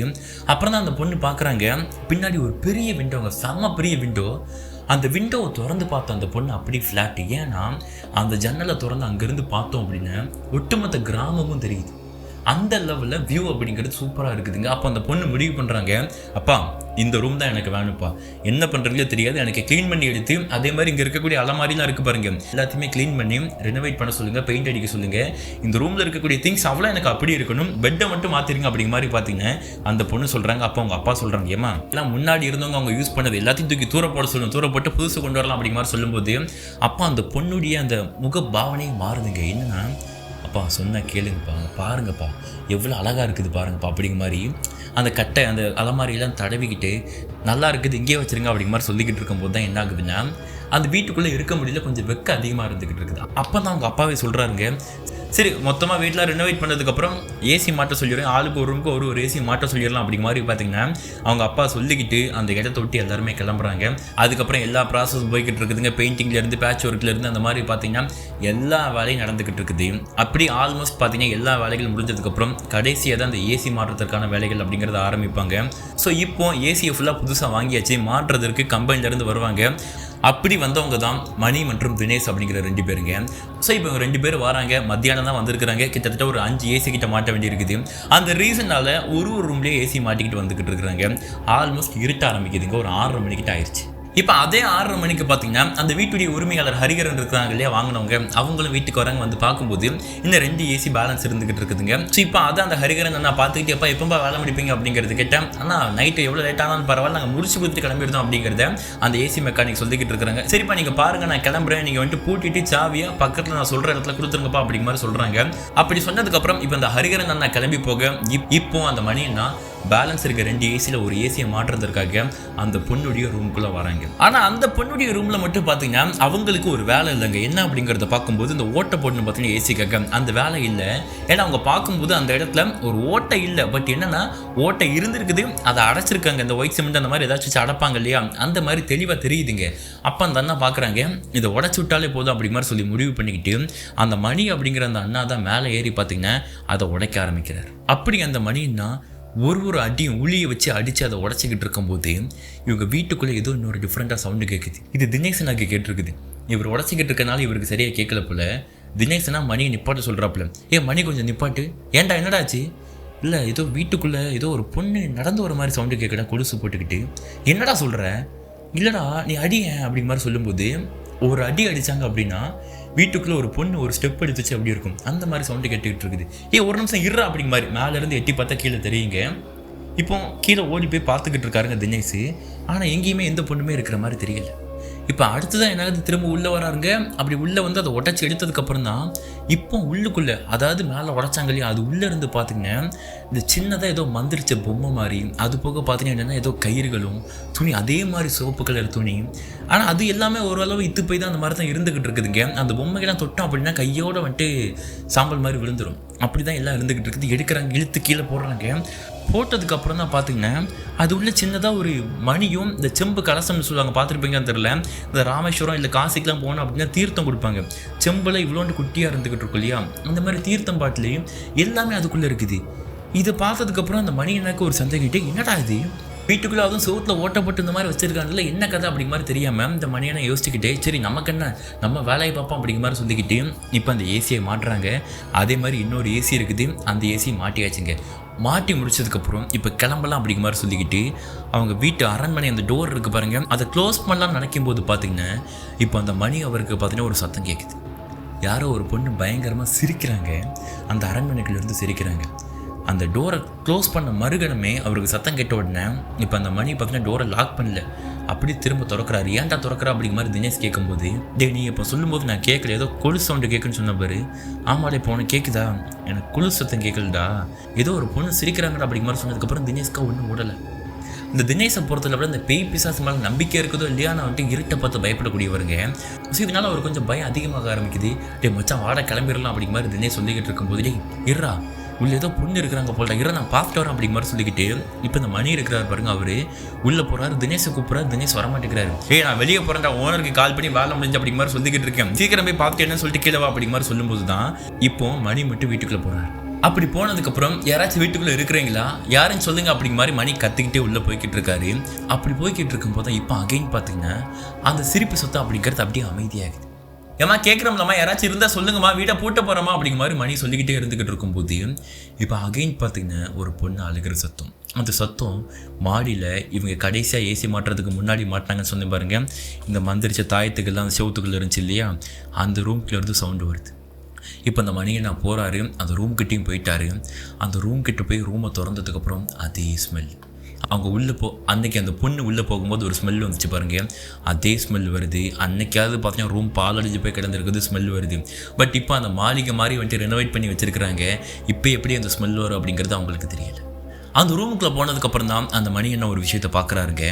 என்னென்ன எல்லா ரூம்லேயும் வேலை முடிஞ்சதுக்கப்புறம் அந்த ட்ரில் போட்டாங்கன்னா அப்படின்னா அந்த உடஞ்ச துண்டெலாம் இருக்கும், சிமெண்ட்லாம் இருந்துக்கிட்டு இருக்கும் இல்லையா, அந்த இதெல்லாம் தூக்கி பின்னாடி தூக்கி வீசிட்டாங்க, குப்பையில் தூக்கி போட்டிருக்கிறாங்க. அப்படி தான் இந்த ரூமில் எடுத்து எல்லாத்தையுமே தூக்கி குப்பையில் போட்டிருந்துருக்குறாங்க. ஆனால் அங்கே ட்விஸ்ட் என்ன அப்படின்னா, இந்த ரூமில் அந்த எல்லாத்தையும் உடச்சி எடுத்ததுக்கப்புறம் உள்ளுக்குள்ளே இருந்த அந்த பொம்மையாக இருக்கட்டும், அது போக அந்த தீர்த்தமாக இருக்கட்டும், அந்த குட்டி மணி மாதிரியாக இருந்த விஷயமா இருக்கட்டும், தாயத்துக்களாக இருக்கட்டும், எல்லாமே பார்த்திங்கன்னா திரும்ப அதே ரூம் சென்டரில் இருந்துக்கிட்டு இருக்குதுங்க. இந்த அண்ணா பார்க்குறாரு, இதை நம்ம கொஞ்சம் தூரலாம் போட்டோம், எப்படி இந்த ரூமுக்கு வந்துச்சு அப்படிங்கிறத யோசிச்சுக்கிட்டே அதை எடுக்கிறதுக்காக கிட்ட போகிறாருங்க. அப்படி போன மனுஷனுடைய கையை ஏதோ ஒரு உருவமாக இல்லை வந்துட்டு அது ஒரு பொண்ணா பேயா என்னன்னு தெரியாதுங்க, டக்குன்னு பிடிச்ச மாதிரி இருந்துருக்குது. மனுஷன் அடுத்த செகண்டுங்க அலறிட்டு அந்த ரூம் விட்டு வெளியே வந்துட்டார். வந்துட்டு அப்படி மாதிரி மூச்சு திணறிட்டே இருந்துக்கிட்டு அந்த ரூமில் எட்டி பார்த்துக்கிட்டு இருக்காருங்க. அங்கே எதுவுமே இல்லை. அப்போ இவருடைய கையை பிடிச்சது மட்டும் என்ன அப்படிங்கிறது அவருக்கு தெரியாமல் இருந்துகிட்டு இருக்குது. நேராக தினேஷ் ஓடியாடா அப்படிங்கிற மாதிரி சொல்லி கூப்பிட்டுக்கிட்டு இருக்கேன். இப்போ தினேஷும் வேறு வழி இல்லைங்க, தனியாக இருந்துகிட்டு இருக்காரு. மேலே இருந்து கற்று கூப்பிட்றாரு. நான் சொன்னேன் அவன் கேட்குறான், அந்த மாதிரி உள்ளே போய் மாட்டிக்கிட்டு இருக்கான் அப்படிங்கிற மாதிரி சொல்லி இப்போ தினேஷும் அந்த மாளிகைக்குள்ளே ஓடி வராரு. அப்படி வந்ததுக்கப்புறம் என்ன ஆகுதுன்னா, அங்கே மூச்சு திணறிக்கிட்டு அந்த ரூம் வாசலில் அந்த மணியனா இருந்துகிட்டு இருக்கிறத பார்த்ததுக்கப்புறம் என்னடாச்சு ஏன்டா அந்த மாதிரி கூப்பிட்டா அப்படிங்கிற மாதிரி தினேஷ் மணியனாவை பார்த்து கேட்க, இப்போ பார்த்தீங்கன்னா அந்த மணியனா சொல்கிறது, அங்கே பாடுறா என்ன மச்சான் அங்கே பாடுறா அப்படிங்கிற மாதிரி சொல்லி இப்போ தினேஷ் ஸ்டார்ச் அடிக்காருங்க. அடித்தா அங்கே பார்த்தீங்கன்னா இவங்க அள்ளிப்பட்ட அந்த குப்பை, அதாவது அந்த மந்திரிச்ச விஷயங்கள்லாம் நடு ஹாலில் இருந்துக்கிட்டு இருக்குது. இப்போ தினேஷ் கேட்குற, மச்சான் இது எப்படா அங்கே? நம்ம தான்டா தூக்கி தூர போட்டோம். அதான்டா எனக்கும் தெரியல, அது எடுக்கப்படும்டா. சரி அப்புறம் அது ஏதோ கை, என்னடா சொல்கிற அப்படி மாதிரி யோசிக்கிட்டு இருக்கிறதுக்குள்ளே என்ன இது அப்படிங்கிறது பார்க்கும்போது வீட்டு ஓனர் வராருங்க. எப்பா வேலைலாம் முடிஞ்சப்பா அப்படி மாதிரி சத்தம். டக்குன்னு இவங்க 2 பேரும் மாடியிலேருந்து கீழே வராங்க. முடிச்சுதான் கிளம்புறோன்னா அப்படிங்கிற மாதிரி சொன்னதுக்கப்புறம் ஆக்சுவலி புது ஏசி மாட்டுறாங்க. பேமெண்ட் எதுவும் கிடையாதுங்க. பட் இருந்தாலும் அவர் பணக்காரர் அப்படிங்கிற ரீசனால் ஒரு நல்ல அமௌண்ட்டும் கொடுத்து தான் அந்த 2 பேரையும் அமுச்சு விட்றாருங்க. அப்படி அமுச்சு விடும்போது அவங்க 2 பேர் முகத்துலேயும் எதையோ பார்த்த பயம் அப்படிங்கிறது அன்னைக்கு அந்த ஹரிகரன் தான் பார்த்துருக்கிறாரு. அப்படி பார்க்கும்போதே கேட்டிருக்காரு, தம்பி என்னாச்சு தம்பி, ஏன் இந்த மாதிரி இருந்துக்கிட்டு இருக்கிறீங்க அப்படிங்கிறது கேட்டால், இல்லைண்ணா 5 ஏசி நான் மத்தியானத்துலேருந்து வேலை பார்த்துக்கிட்டு இருக்கோமா, அதான் டயர்டாக இருந்துக்கிட்டு இருக்கு அப்படின்னு இவங்க சொல்லும்போது தான் அந்த அண்ணா சாப்பிடுங்கடா அப்படிங்கிற மாதிரி சொல்லி பார்த்தா அமௌண்ட்டையும் கொடுத்து அமுச்சு விட்றாங்க. இப்போ நெக்ஸ்ட்டு அவங்க வீட்டில் அதாவது பால் காய்ச்சி அப்படிங்கிறது ஒரு 3 நாள் கழிச்சு வைக்க போகிறாங்க. பட் இப்போ அன்றைக்கி ராத்திரி ஏசி மெக்கானிக் ஏசியை மாட்டிட்டு போயிட்டாங்க இல்லையா, போனதுக்கப்புறம் அந்த மணியனா இருக்கிறாங்க பாருங்க, அவங்க வீட்டில் ஒரு சம்பவம் நடந்திருக்குது. ஆனால் அதை விட மிக மோசமான சம்பவம் இந்த வீட்டை வாங்கினாங்க பாருங்க அந்த ஹரிகரன், அந்த அண்ணாவுடைய ஃபேமிலியில் குறிப்பாக சொல்ல போனோம் அப்படின்னா அந்த பல்லவி அவங்கள பாதிக்கிற மாதிரியான ஒரு சம்பவமும் நடந்திருக்குது. அதில் முதல் பிரச்சனை அந்த மணியண்ணாவுடைய வீட்டிலங்க. என்ன அப்படின்னா, இந்த அண்ணா வீட்டுக்குள்ளே போகிறாங்க. அப்படி அவங்க வீட்டுக்குள்ளே போனதுக்கப்புறம் தான் மனைவி கிட்ட தினமும் ஜாலியாக சிரித்து பேசிக்கிட்டு இருக்கிறவங்க அன்றைக்கி சிரித்து பேசலை, ஒரு மாதிரி ஏதோ குழப்பத்தோடு இருந்துக்கிட்டு இருக்கிறாங்க. அப்போ அவங்க மனைவி கேட்குறாங்க, எனக்கு என்னாச்சுங்க இந்த மாதிரி வந்துட்டு சோகமாக இருந்துகிட்டு இருக்கீங்க அப்படிங்கிறத கேட்டால் அவங்க எதுவுமே பேசல. பதிலுக்கு ஒரு வார்த்தை கூட அந்த மணியண்ணா பேசல. அப்புறம் என்னது அந்த அண்ணா நேராக போகிறாங்க, குளிச்சதுக்கப்புறம் சாப்பாடு கேட்குறாங்க, சாப்பிட்டு முடிச்சதுக்கப்புறம் தூங்குறாங்க. அப்படி தூங்குனதுக்கப்புறம் நல்லா தூங்கியிருப்பாங்க போல். அன்றைக்கி ராத்திரி ஒரு 12:30 மணிக்கிட்ட இருந்துக்கிட்டு இருக்கும். அப்படி 12:30 மணிக்கு இந்த அண்ணா நல்லா தூங்கிக்கிட்டு இருக்கும்போது தான் என்ன ஆகுதுன்னா, அந்த அண்ணாவுடைய உடம்பு அப்படி ஒரு மாதிரி குடுகுடுன்னு அந்த குழுங்கும் தெரியுமா, அதாவது கனவுல இந்த மாதிரி பண்ணுறோம் அப்படின்னா உடம்பெல்லாம் அசையும் பாருங்க, அந்த மாதிரி ரொம்ப அசைய ஆரம்பிச்சிருக்குது. உடனே பக்கத்தில் படுத்துட்டு இருக்க மனைவி இருக்கிறாங்க பாருங்க, அவங்க எனக்கு என்னாச்சுங்க அப்படி மாதிரி கத்துறாங்க. அவர்கிட்ட வந்து ரெஸ்பான்ஸ் இல்லை. எங்க அப்படிங்கிற மாதிரி சொல்லி அந்த உடம்பை போட்டு உழுக்கும் போது தான் அவர் டக்குன்னு பயந்து போய் எந்திக்கிறாருங்க. எந்திரிச்சதுக்கப்புறம் என்னங்காச்சு அப்படிங்கிற மாதிரி சொல்லும்போது அந்த மணியனா இருக்கிறாரு பாருங்க, அவரு தன்னுடைய மனைவியை கட்டி பிடிச்சிட்டு கண்ணெலாம் கலங்கி போய் அழுதுகிட்டு இருக்காருங்க. ஏங்க அழுதுறீங்க, என்னாச்சுங்க சொல்லுங்க அப்படிங்கிறத கேட்டால் அவர் வாயிலிருந்து வார்த்தைகளே வரமாட்டேங்குது. அடுத்த நிமிஷம் தன்னுடைய ஃப்ரெண்டான தினேஷ் இருக்கிறாங்க பாருங்க, அவங்களுக்கு கால் பண்ணதுக்கப்புறம் என்னடா மாப்பிள்ள இந்த நேரத்துக்கு கால் பண்ணுற அப்படி மாதிரி தினேஷ் அவர் கேஷுவலாக பேசுகிறாருங்க. அப்போ தான் அந்த மணியனா தினேஷ் கிட்ட அழுதுகிட்டே, ஏன் மச்சான் அழுற அப்படிங்கிற மாதிரி தினேஷ் கேட்கும்போது, இல்லைடா எனக்கு கனவுடா. சரிடா உனக்கு எதுவும் இல்லைல்ல, எனக்கு எதுவும் இல்லை மச்சான், உனக்கு என்ன மச்சான் ஆச்சு அப்படிங்கிறது கேட்கும்போது, இந்த என் ஒய்ஃப்ட்ட குடிக்கிறேன் அப்படிங்கிற மாதிரி சொல்லும்போது, என்னாச்சுமா அவன் இந்த மாதிரி நைட்டு இந்த நேரத்துக்கு ஃபோன் பண்ணி அழுதுகிட்டு இருக்கான் அப்படிங்கிறத கேட்டால், அப்போ இவங்க ஒய்ஃப் அவங்ககிட்ட சொல்கிறது, என்னாச்சுன்னு எனக்கும் தெரியல தினேஷ், அந்த மாதிரி பார்த்தீங்கன்னா தூங்கிட்டு இருந்தார், உடம்பெல்லாம் குலுங்க ஆரம்பிச்சிருச்சு, அவருக்கு கிடுக்கிட்டு நடுங்க ஆரம்பிச்சுக்கிட்டு இருந்தார். டக்குன்னு நான் தான் அவரை வந்துட்டு உடம்பை ஆட்டி எழுப்புனேன். எழுந்திரிச்சதுக்கப்புறம் என்னை கட்டி பிடிச்சிட்டு அழ ஆரம்பிச்சிட்டாரு. எனக்கு என்ன பண்ணன்னு தெரியல. எனக்கு எங்கே போனீங்க என்னாச்சு அப்படிங்கிறது கேட்கும்போது டக்குன்னு ஒரு மணியை நான் ஃபோனை பிடிக்கிட்டு, மச்சான் நீ தூங்க நான் காலில் பேசுகிறேன் அப்படி மாதிரி சொல்லிக்கிட்டு ஃபோனை கட் பண்ணிடுறாருங்க. இப்போ அப்படி ரிலாக்ஸாக படுக்கிறாரு. படுத்தவருக்கு தூக்கமே கிடையாது. அவருக்கு என்ன கனவு வந்துச்சு என்ன ஏது அப்படிங்கிறது எதுவுமே வாயை திறக்க மாட்டேங்கிறாருங்க. தூங்காமல் அப்படி கண்ணை திறந்தாப்புலே இருந்துக்கிட்டு இருக்காருங்க. திரும்ப ஒரு 2-3 மணி வாக்கில் இருந்துக்கிட்டு இருக்கும். அப்படி ஒரு 3 மணி இருக்கும்போது எந்திரிச்சு சம்மணம் போட்டு உட்காந்துக்கிட்டு இருக்காரு. அவங்க ஒய்ஃப் இப்போ லேசாக தூக்கம் கலைஞ்சி எந்திரிச்சு பார்க்கும்போது இவர் இப்படி சம்மணம் போட்டு உட்காந்துக்கிட்டு இருக்காரா. பார்த்ததுக்கப்புறம் என்னங்காச்சு ஏங்க தூங்காமல் சம்மணம் போட்டு உட்காந்துட்டு இருக்கீங்க அப்படிங்கிறது கேட்டால், இல்லை அங்கே பாருங்க உனக்கு தெரியுதா அப்படிங்கிறது அந்த மணியை நான் கேட்கேன். என்னங்க தெரியுதான்னு கேட்குறீங்க அப்படிங்கிற மாதிரி சொல்லும்போது தான் அவங்க ஒய்ஃபு அந்த மூலையில் பார்த்துருக்குறாங்க. அப்படி பார்த்தா அன்னைக்கு அவங்க கண்ணுக்கு எதுவுமே தெரியல. ஆனால் 2-3 செகண்டுங்க அங்கே பாருன்னு சொன்ன மறுகணமே வீட்டுக்குள்ளே ஹெவியான பிச்சிப்பூ ஸ்மெல்லுங்க. பிச்சிப்பூ மனம்னா அப்படி ஒரு மனம். அந்த மனத்துக்கே வீட்டை சுற்றி அத்தனை பேய்கள் வரும் போல் அந்த லெவலில் மனம் வந்துக்கிட்டு இருக்குது. என்னங்க நடக்குது வீட்டில்? பிச்சிப்பூ ஸ்மெல் ஹெவியாக அடிக்குதுங்க. இங்கே எனக்கு என்னமோ தப்பாக இருக்குதுங்க அப்படிங்கிற மாதிரி அவங்க மனைவி சொல்லிக்கிட்டு இருக்கிறாங்க. ஏன்னா அவங்க ஒய்ஃபை பொறுத்தளவில் நல்ல கடவுள் நம்பிக்கை உள்ளவங்க, இந்த ஆத்மா கதைகள், பேய் கதைகள், இந்த கடவுள் சார்ந்த பழைய புராண கதைகள்லாம் படிக்கக்கூடியவங்க. அதனால் பிச்சி பூ ஸ்மெல் அதுவும் ராத்திரி போல் வருது அப்படின்னா கண்டிப்பாக பேய்கள் இருக்குது அப்படிங்கிறது அவங்க மனைவி அவங்களால உணர முடியுது. அப்போ என்னங்க சொல்கிறீங்க, என்னங்க உங்கள் கண்ணுக்கு முன்னாடி அப்படிங்கிறது தெரியுது அப்படிங்கிறத கேட்கும்போது, என் கண்ணுக்கு முன்னாடி அவள் இருக்கிறா, எவ்வளோ சந்தோஷமாக ஆனந்தமாக சிரிச்சுக்கிட்டு இருக்கா பாரு அப்படிங்கிறது சொல்லும்போது இவங்க ஒய்ஃபுக்கு உடம்புலாம் புல் இருக்குதுங்க. என்னங்க சொல்கிறீங்க, எதுவும் சாமி கேமி வந்துருச்சு அப்படிங்கிறது கேட்கும்போது சட்டார்னு அவங்க ஒய்ஃபை பார்த்து திரும்பியிருக்காருங்க. இப்படி திரும்பிட்டு வாயில் கை வச்சுட்டு அமைதியாக இருக்கும், படு, அவன் என்ன பார்க்க வந்திருக்கா, நான் அவன்கிட்ட பேசிக்கிட்டு இருக்கேன், நீ படு அப்படிங்கிற மாதிரி சொல்லிட்டாங்க. ஒய்ஃபுக்கு என்ன பண்ணுறதுனே தெரியலங்க. அவங்க பாட்டு அப்படி படுத்துக்கிட்டே தான் ஹஸ்பண்ட் என்ன பண்ணுறாங்க அப்படிங்கிறத பார்த்துக்கிட்டு இருக்கிறாங்க. காலையில் 5:30-6 மணி வரைக்கும் அப்படி உட்காந்துக்கிட்டு இருந்தவருங்க 6 மணிக்கு அவராக உடம்பு சாய்ச்சி படுக்கிறாரு. அப்படி படுத்ததுக்கப்புறம் மனுஷன் 10 மணிக்கு தான் எழுந்திரிச்சிருக்காருங்க. ஒரு ஃபோன் அடிச்சுக்கிட்டே இருக்குது. தினேஷனை மாற்றி அடிச்சிருக்காருங்க. வேறு வேலைக்கும் ஃபோன் வந்திருக்கும் போல் அவர் ஃபோன் யார் ஃபோனையுமே எடுக்கலை. அவங்க ஒய்ஃப்மே அந்த ஃபோனை எடுக்கவும் இல்லை, தான் ஹஸ்பண்டை எழுப்பவும் இல்லை, பயம். அப்போ தான் என்ன ஆகுதுன்னா அவங்க ஹஸ்பண்ட் ஒரு 10 மணிக்கு அவராக எந்திக்கிறாரு. எந்திரிச்சதுக்கப்புறம் என்னம்மா 10 மணி வரை தூங்கியிருக்கேன், எழுப்ப மாட்டேமா அப்படிங்கிறது கேட்குறாரு. எல்லாம் நார்மலாக பேசுகிறாரு. ராத்திரி நடந்த விஷயங்கள்லாம் எதுவுமே அவருக்கு தெரியுதா தெரியலையா அப்படிங்கிறது தெரியலைங்க. அப்புறம் தான் உங்கள் ஒய்ஃப் கேட்குறாங்க, ஏங்க ராத்திரி போல் அந்த மாதிரிலாம் நடந்துச்சு உங்களுக்கு தெரியுமா, நீங்கள் பற்றி எதையோ பார்த்து பயந்துங்க சம்மணப்பட்டு உட்காந்துட்டு இருந்தீங்க அப்படிங்கிற சொல்லும்போது, என்னடியோ வளரிக்கிட்டு இருக்கேன், நானே நேற்று பகல் ஃபுல்லாக வேலை பார்த்து டயர்டில் காலைல 10 மணி வரை தூங்கியிருக்கேன், என்கிட்ட ஏண்டி இந்த மாதிரி வந்து புலம்பிக்கிட்டு இருக்கா அப்படிங்கிற மாதிரி அவங்க ஹஸ்பண்ட் சொல்கிறாங்க. அப்போ தான் உங்கள் ஒய்ஃபுக்கே ஒன்று புரிய வருது, நம்ம நேற்று ராத்திரி பார்த்தது எதுவுமே ஹஸ்பண்டுக்கு ஞாபகம் இல்லை. சரி, மனுஷன் ஒரு 12:30 மணிக்கு ஒரு மாதிரி தூக்கத்தில் ஏதோ பண்ணிக்கிட்டு இருந்தார் இல்லையா, அதுவாச்சும் ஞாபகம் இருக்குதா அப்படிங்கிறத கேட்கலாம் சொல்லி முடிவு பண்ணி தான் ஹஸ்பண்டுக்கிட்ட, என்னங்க அதெல்லாம் சரிங்க, ராத்திரி போல் வந்துட்டு எங்கே உடம்பு உலுக்கிக்கிட்டு இருந்துக்கிட்டு இருந்தீங்க, ஒரு 12 மணிக்கிட்ட இருந்துக்கிட்டு இருக்கோம், என்னாச்சுங்க எதுவும் கெட்ட கனவு கண்டிங்களா அப்படிங்கிறத கேட்கும்போது தான் அந்த மனுஷங்க அப்படியே தலையை குனிஞ்சிக்கிட்டு இப்படி யோசிக்கிறாரு.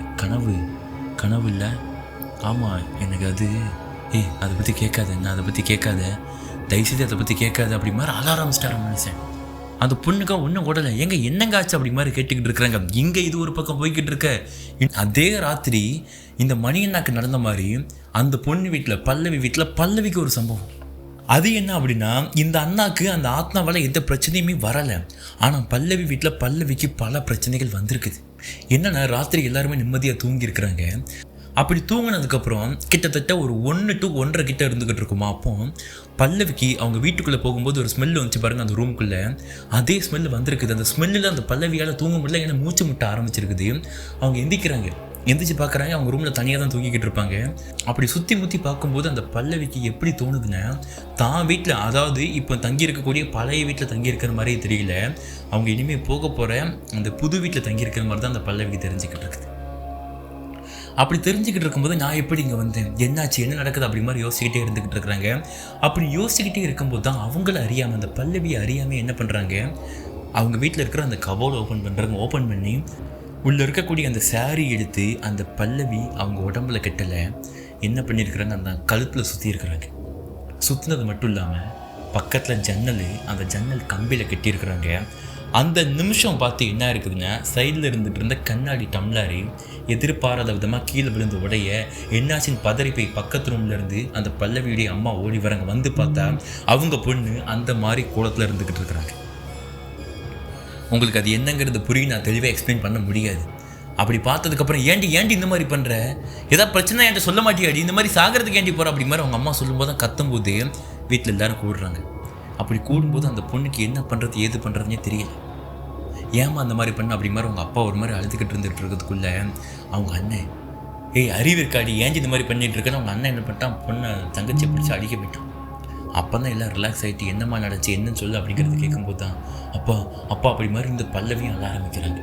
அழ ஆரம்பித்தது மட்டும் இல்லாமல் அவங்க சொல்கிறாங்க, எனக்கு ஒரு ஸ்மெல்லு வந்துச்சுப்பா, என்னால் மூச்சு விட முடியலப்பா, மூச்சு திணறிச்சுப்பா, அடுத்த நிமிஷம் எனக்கு என்னாச்சுன்னே தெரியலப்பா, இந்த மாதிரி ஏதோ நம்ம வாழ போகிற வீட்டுக்கு போகிற மாதிரி இருந்துச்சு, அப்புறம் என்ன நடந்துச்சுன்னு தெரில, நீங்கள் வந்து பார்க்குறீங்க இந்த மாதிரி இருந்துக்கிட்டு இருக்கேன், எனக்கு எதுவும் தெரியாதுப்பா அப்படி மாதிரி சொல்லிக்கிட்டே இருந்துக்கிட்டு இருக்காங்க. அதுக்கப்புறம் தான் அந்த பாட்டிமா அந்த பல்லவியோடைய ஆச்சிருக்கிறாங்க பாருங்க, அவங்க என்ன பண்ணுறாங்க, எல்லாத்தையும் பார்த்து ஒரு சிரிப்பு சிரிச்சுட்டு, நான் சொன்னேன் கேட்க மாட்டேங்கிறீங்க, அந்த வீட்டில் ஒரு பெரிய பிரச்சனை இருக்குது, இப்போவும் சொல்கிறேன் ஒன்று கெட்டுப்போல் அந்த வீட்டுக்கு நான் உங்களை போக வேண்டாம்னு சொல்லலை, ஒரு பூஜையை பண்ணிட்டு போங்க அப்படிங்கிறது சொல்கிறாங்க. ஆனால் அந்த ஹரிஹரன் அந்த அப்பாவுக்கு பார்த்தீங்கன்னா துளி கூட அதில் விருப்பம் இல்லை. ஏமா பொண்ணு பாவம் எதையா பார்த்து பயந்துருக்கேன், ஏதாவது பேய் படம் கீ படம் பார்த்துருப்பான், அதுக்கு போட்டுக்கிட்டு சும்மா எதுக்கு எடுத்தாலும் அந்த வீடுன்னு சொல்லிட்டு வீடை பற்றி பிரச்சனை பண்ணிக்கிட்டு இருக்கேமா அப்படிங்கிற சொல்லும்போது, ஆமாம் ஏன் தான் இந்த மாதிரி பண்ணிக்கிட்டு இருக்கிறீங்க, சும்மா இருக்கா அப்படிங்க மாதிரி மருமகளும் அதான் ஹரிகரனுடைய மனைவி இருக்கிறாங்க பாருங்க, அவங்களும் சேர்ந்து அவங்க அத்தைக்கிட்ட சண்டைக்கு போகிறாங்க. இப்போ அன்றைக்கி ராத்திரி பல்லவியுடைய அம்மாவும் அதே ரூமில் படுத்துருக்குறாங்க. அப்படி படுத்ததுக்கப்புறம் அன்றைக்கி நைட் என்னாச்சு ஏதாச்சும் அப்படிங்கிறது யாருக்குமே தெரியாதுங்க. அப்படி நேரங்கள் அது போக நாட்கள் போகும்போது அந்த பால் காட்சி அப்படிங்கிறது நடக்குது. அந்த பால் காட்சிக்கு விருந்தினர்கள்லாம் கூப்பிடுறாங்க. எல்லாம் முடியுது. எல்லாரும் வந்து வீட்டை பிரம்மாண்டமாக ஆண்டு வாயை பழந்து பார்த்துக்கிட்டு இருக்கிறாங்க. அன்னையிலேருந்து இவங்க எல்லாருமே அந்த வீட்டில் பெர்மனெண்ட்டாக தங்க போகிறாங்க. அப்படி இவங்க அந்த பக்கம் ஒரு பக்கம் தங்கிக்கிட்டு இருக்கு. இன்னொரு பக்கம் தினமும் ராத்திரி போல் இந்த பக்கம் அதாவது மணியண்ணா இருக்கிறாங்க பாருங்க, அவங்க வீட்டில் ஒரு 12-12 எந்திரிச்சு உட்காந்து எதுவே யார்கிட்டயும் பேசுகிற மாதிரி உட்காந்து பேசிக்கிட்டு சிரிச்சுக்கிட்டு இருக்காரு. அவங்க ஒய்ஃபும் பார்க்குறாங்க. தன் கணவனுக்கு நைட் நடக்கிற வியாதி மாதிரி நைட் ஏதோ தூக்கத்தில் பேசுகிற வியாதி போல் அப்படி மாதிரி நினச்சிக்கிட்டு கேஷுவலாக விட்டுக்கிட்டு இருக்கிறாங்க. இப்போ அப்படி இருந்துகிட்டு இருக்கும்போது தான் அடுத்த நாள் ஆகுதுங்க. அதாவது பால் காய்ச்சி முடிஞ்சு மறுநாள் ஆகுது. அந்த மறுநாள் என்ன ஆகுதுன்னா, இப்போ தினேஷன் தான் இவங்க வீட்டுக்கே வராங்க. வந்து ஏன் இவன் வேலைக்கு வர மாட்டேங்க என்னாச்சு அப்படிங்கிறத அந்த மணியண்ணாவோட ஒய்ஃப்கிட்ட கேட்குறாங்க. அப்போ அந்த மணியண்ணா அவங்க வீட்டில் பின்னாடி தோட்டத்தில் ஏதோ வேலை பார்த்துக்கிட்டு இருக்கிறாங்க. அப்படி பார்த்துக்கிட்டு இருக்கும்போது தான் இப்போ அந்த தினேஷன் நான் சொல்கிற வார்த்தை, இல்லை நாங்கள் வந்துட்டு ஒரு பெரிய அரண்மனை மாதிரி இருக்கக்கூடிய ஒரு வீடு ஒருத்தர் புதுசாக வந்துட்டு ரெனோவேட் பண்ணுறதுக்காக வாங்கியிருந்தார். வாங்கி அங்கே தான் வசிக்கிட்டு இருக்காங்க போல தெரில. ஏசி மாட்டை கூப்பிட்டாங்கன்னு போனோம். அந்த வீட்டுக்குள்ளே போனதுலேருந்து தான் பிரச்சனை. அங்கே அதை பழைய மந்திரிச்ச தாயத்தில் இருந்துச்சு. நான் அப்போவே சொன்னேன் அந்த அண்ணகிட்ட, ஏதோ செவத்துக்குள்ளே மந்திரிச்சு வச்சுருக்காங்கன்னா ஏதோ சூனியை வச்ச மாதிரி இருக்குது, அதை கையால் தொடாதீங்கன்னா எடுக்காதீங்கன்னா சொன்னேன். அப்போ அவர் கேட்கல. மணி என்ன இந்த மாதிரி எடுத்து கீழே போட்டுட்டா அப்புறம் தூக்கி நாங்கள் குப்பையில் போட்டோம். அப்புறம் திடீர்னு வீட்டுக்குள்ளே பொண்ணு நடக்கிற மாதிரி அழுகிற மாதிரி கத்துற மாதிரி சிரிக்கிற மாதிரி சத்தம். மேலே போய் பார்த்தோம் நாங்கள் குப்பையில் போட்ட அந்த விஷயங்கள்லாம் நடுவில் இருந்துக்கிட்டு இருந்துச்சு. என்ன பண்ணுறதுனே தெரியல. அப்புறம் நாங்கள் பயந்து ஓடி வந்துட்டோம். ஆனால் அன்றைக்கி ராத்திரியிலேருந்து தான் நம்ம மணியண்ணாக்கு இந்த பிரச்சனையாக இருந்துக்கிட்டு இருக்கு. நான் என்ன சொல்கிறேன், ஏதாச்சும் கோவிலில் கொண்டு போய் தண்ணி எறிங்க அப்படிங்கிறத அந்த தினேஷ் நான் சொன்னது மட்டும் இல்லாமல் அவங்களே ஒரு கோவிலை ரெக்கமெண்டும் பண்ணிட்டு போயிருக்கிறாங்க. இப்போ அந்த தினேஷ் நான் சொன்ன கோவிலுக்கு போகிறாங்க. அது ஒரு கருப்பசாமி கோவிலுங்க. கேரளா பார்டர்னு சொன்னோம் அப்படின்னா கண்டிப்பாக கேட்குவாங்க வேணும். அத்தனை கருப்பசாமி கோவில் இருந்துக்கிட்டு இருக்கும். அதில் ஒரு கருப்பசாமி கோவிலுக்கு தான் இப்போ அந்த மணியண்ணா கூப்பிட்டு போகிறாங்க. மணியண்ணா வாராருங்க. இப்போ பேய் பிடிச்சிருக்குது, பேயால் பாதிக்கப்பட்டிருக்கான கோவிலுக்கு வரமாட்டேன்னு சொல்லுவாங்க. ஆனால் அவங்க ஒய்ஃப் எங்கே வாங்க கோவிலுக்கு போகலான்னு சொல்லி கூப்பிடும்போது அந்த அண்ணா வராங்க. அப்படி அந்த கோவிலுக்கு போனதுக்கப்புறம் என்ன ஆகுதுன்னா, அந்த சாமியார் தண்ணி எறிகிறாருங்க அந்த அண்ணா முகத்தில். அப்படி தண்ணி எறிஞ்ச மறுகணமே அந்த சாமியார் சொல்கிறாரு, என்ன எத்தனை பேர் இவன் உடம்புல ஏறி உட்காந்துக்கிட்டு இருக்கிறீங்க, இங்கே பாரு அவ்வளோ பேரும் போ, இவன் உடம்புக்கு உகந்தவன் அவன் மட்டும் இந்த உடம்புல உட்காரு, மற்ற எல்லாரும் வெளியே போ அப்படிங்க மாதிரி என்னென்ன அந்த சாமியார் சொல்லி தண்ணி எறிஞ்சிக்கிட்டு இருக்காராம். அந்த பொண்ணுக்கு ஒன்றும் புரியல. என்ன அந்த உடம்புக்கு உகந்தவன் அப்படின்னா எதுவும் புரியாமல் அந்த பொண்ணு இருந்துக்கிட்டு இருக்கும்போது தான் அப்போ அந்த சாமியார் சொல்கிறாரு, என்ன நீ யார் வந்திருக்க, நீ யாருன்னு சொல்ல அப்படிங்கிறத கேட்கும்போது, நீ யாரை கூப்பிட்ட அப்படிங்கிற மாதிரி அந்த சாமியார்கிட்ட பதிலுக்கு அந்த நபர் கேட்குறாரு. அப்படி கேட்கும்போது தான் அந்த சாமியார் சொல்கிற வார்த்தை அங்கே சுற்றி இருந்து வேடிக்கை பார்க்குற எல்லாரும் மறந்து போகிறாங்க. நான் கூப்பிட்டது என் கருப்பனை, இங்கே வந்து நிற்கிறது கருப்பன் தாண்டா அப்படிங்கிற மாதிரி சொல்லும்போது தான் மொத்த மக்களும் மறந்துட்டாங்க. ஒரு நபருக்கு பேய் பிடிச்சிருக்குது, பேயால் பாதிக்கப்பட்டிருக்காரு அப்படிங்கிற மாதிரி சொல்லி கூப்பிட்டு வந்து அவர் உடம்புல பல விஷயங்கள் இருந்து எல்லாத்தையும் விரட்டினதுக்கப்புறம் ஒரே ஒருத்தர் நில்லுன்னு சொன்னால் கருப்பு வந்து நிற்கிறார் அந்த பேய் பிடிச்ச உடம்புக்குள்ள. அப்புறம் தான் அந்த சாமி அந்த மணியண்ணா கிட்டே, அதாவது அந்த கருப்பு சாமி வந்து இறங்கியிருக்கிற மணியண்ணா கிட்டே கேட்குறாங்க, ஏப்பா கருப்பு அந்த மாதிரி பண்ணிக்கிட்டு இருக்கோம், பிள்ளைக்கு அந்த கஷ்டம் சொல்லு. நைட் உட்காந்து புலம்பிக்கிட்டு இருக்கானா, எங்கேயோ போனானா, எதையோ பார்த்தானா, ஏதோ பிடிச்சிதான் பாரு, பொண்டாட்டி அழுதுகிட்டு இருக்கா பாரு, ஏன் அந்த மாதிரி கஷ்டத்தை கொடுத்துக்கிட்டு இருக்கேன், என்ன எதுன்னு பார்த்து முடிச்சு விடுப்பா அப்படிங்கிற அந்த கருப்பனை பார்த்து சொல்லும்போது அந்த சாமி பயங்கரமாக ஆக்ரோஷமாக சிரிச்சிருக்கிறாரு கருப்பு.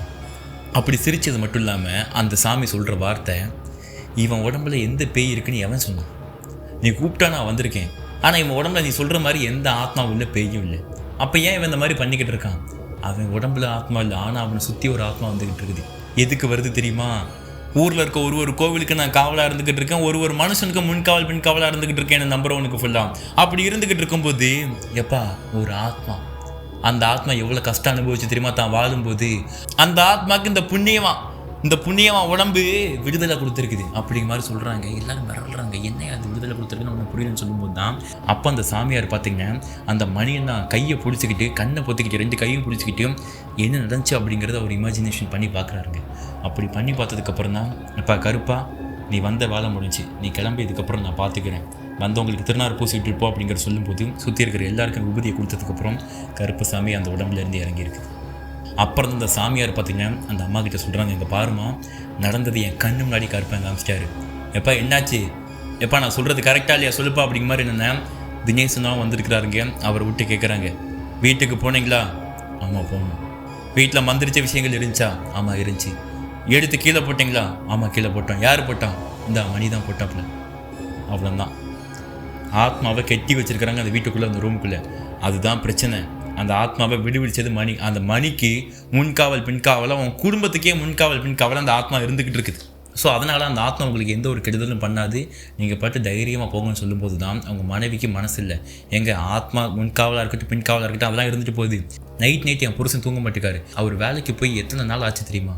பாருங்கள், மனுஷன் சில மாதிரி இருந்துக்கிட்டு இருக்காரு. என் புருஷன் இப்படி நான் பார்த்ததே கிடையாது. அவ்வளோ ஜாலி டைப் மனுஷன். அந்த ஆத்மா என் புருஷன் பின்னாடி வரக்கூடாது, என் புருஷனுக்கு நான் இருக்கிறேன், நான் பார்த்துக்கிறேன், ஏதாச்சும் பண்ணுங்க அப்படிங்கிற சொல்லும்போது, சரி இதுக்கப்புறம் என் கையில் இது இல்லைம்மா, அந்த ஆத்மா வரவழைக்கிறேன் அப்படிங்கிற மாதிரி சொல்லி முடிவு பண்ணி ஒரு பெரிய மகா யாக பூஜைங்க ஒரு 2 to 3 மணி நேரம் பூஜையில் இருந்திருப்பாங்க. மாந்திரிக மந்திரங்கள் சொல்லிக்கிட்டே இருந்துக்கிட்டு இருக்கிறாங்க.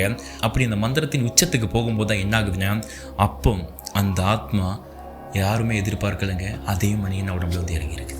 அவர் அந்த ஆத்மாவை கூப்பிட்டது என்னமோ உண்மைதான். என்னென்னு அந்த ஆத்மா மணியன்னா உடம்புல இறங்கும் அப்படிங்கிறத யாருமே எதிர்பார்க்கல. அந்த சாமி யாருமே எதிர்பார்க்கல. அந்த மணியன் ஆக்ரோஷமாக கத்துனது மட்டும் இல்லாமல் சிரிச்சுக்கிட்டு இருக்காரு.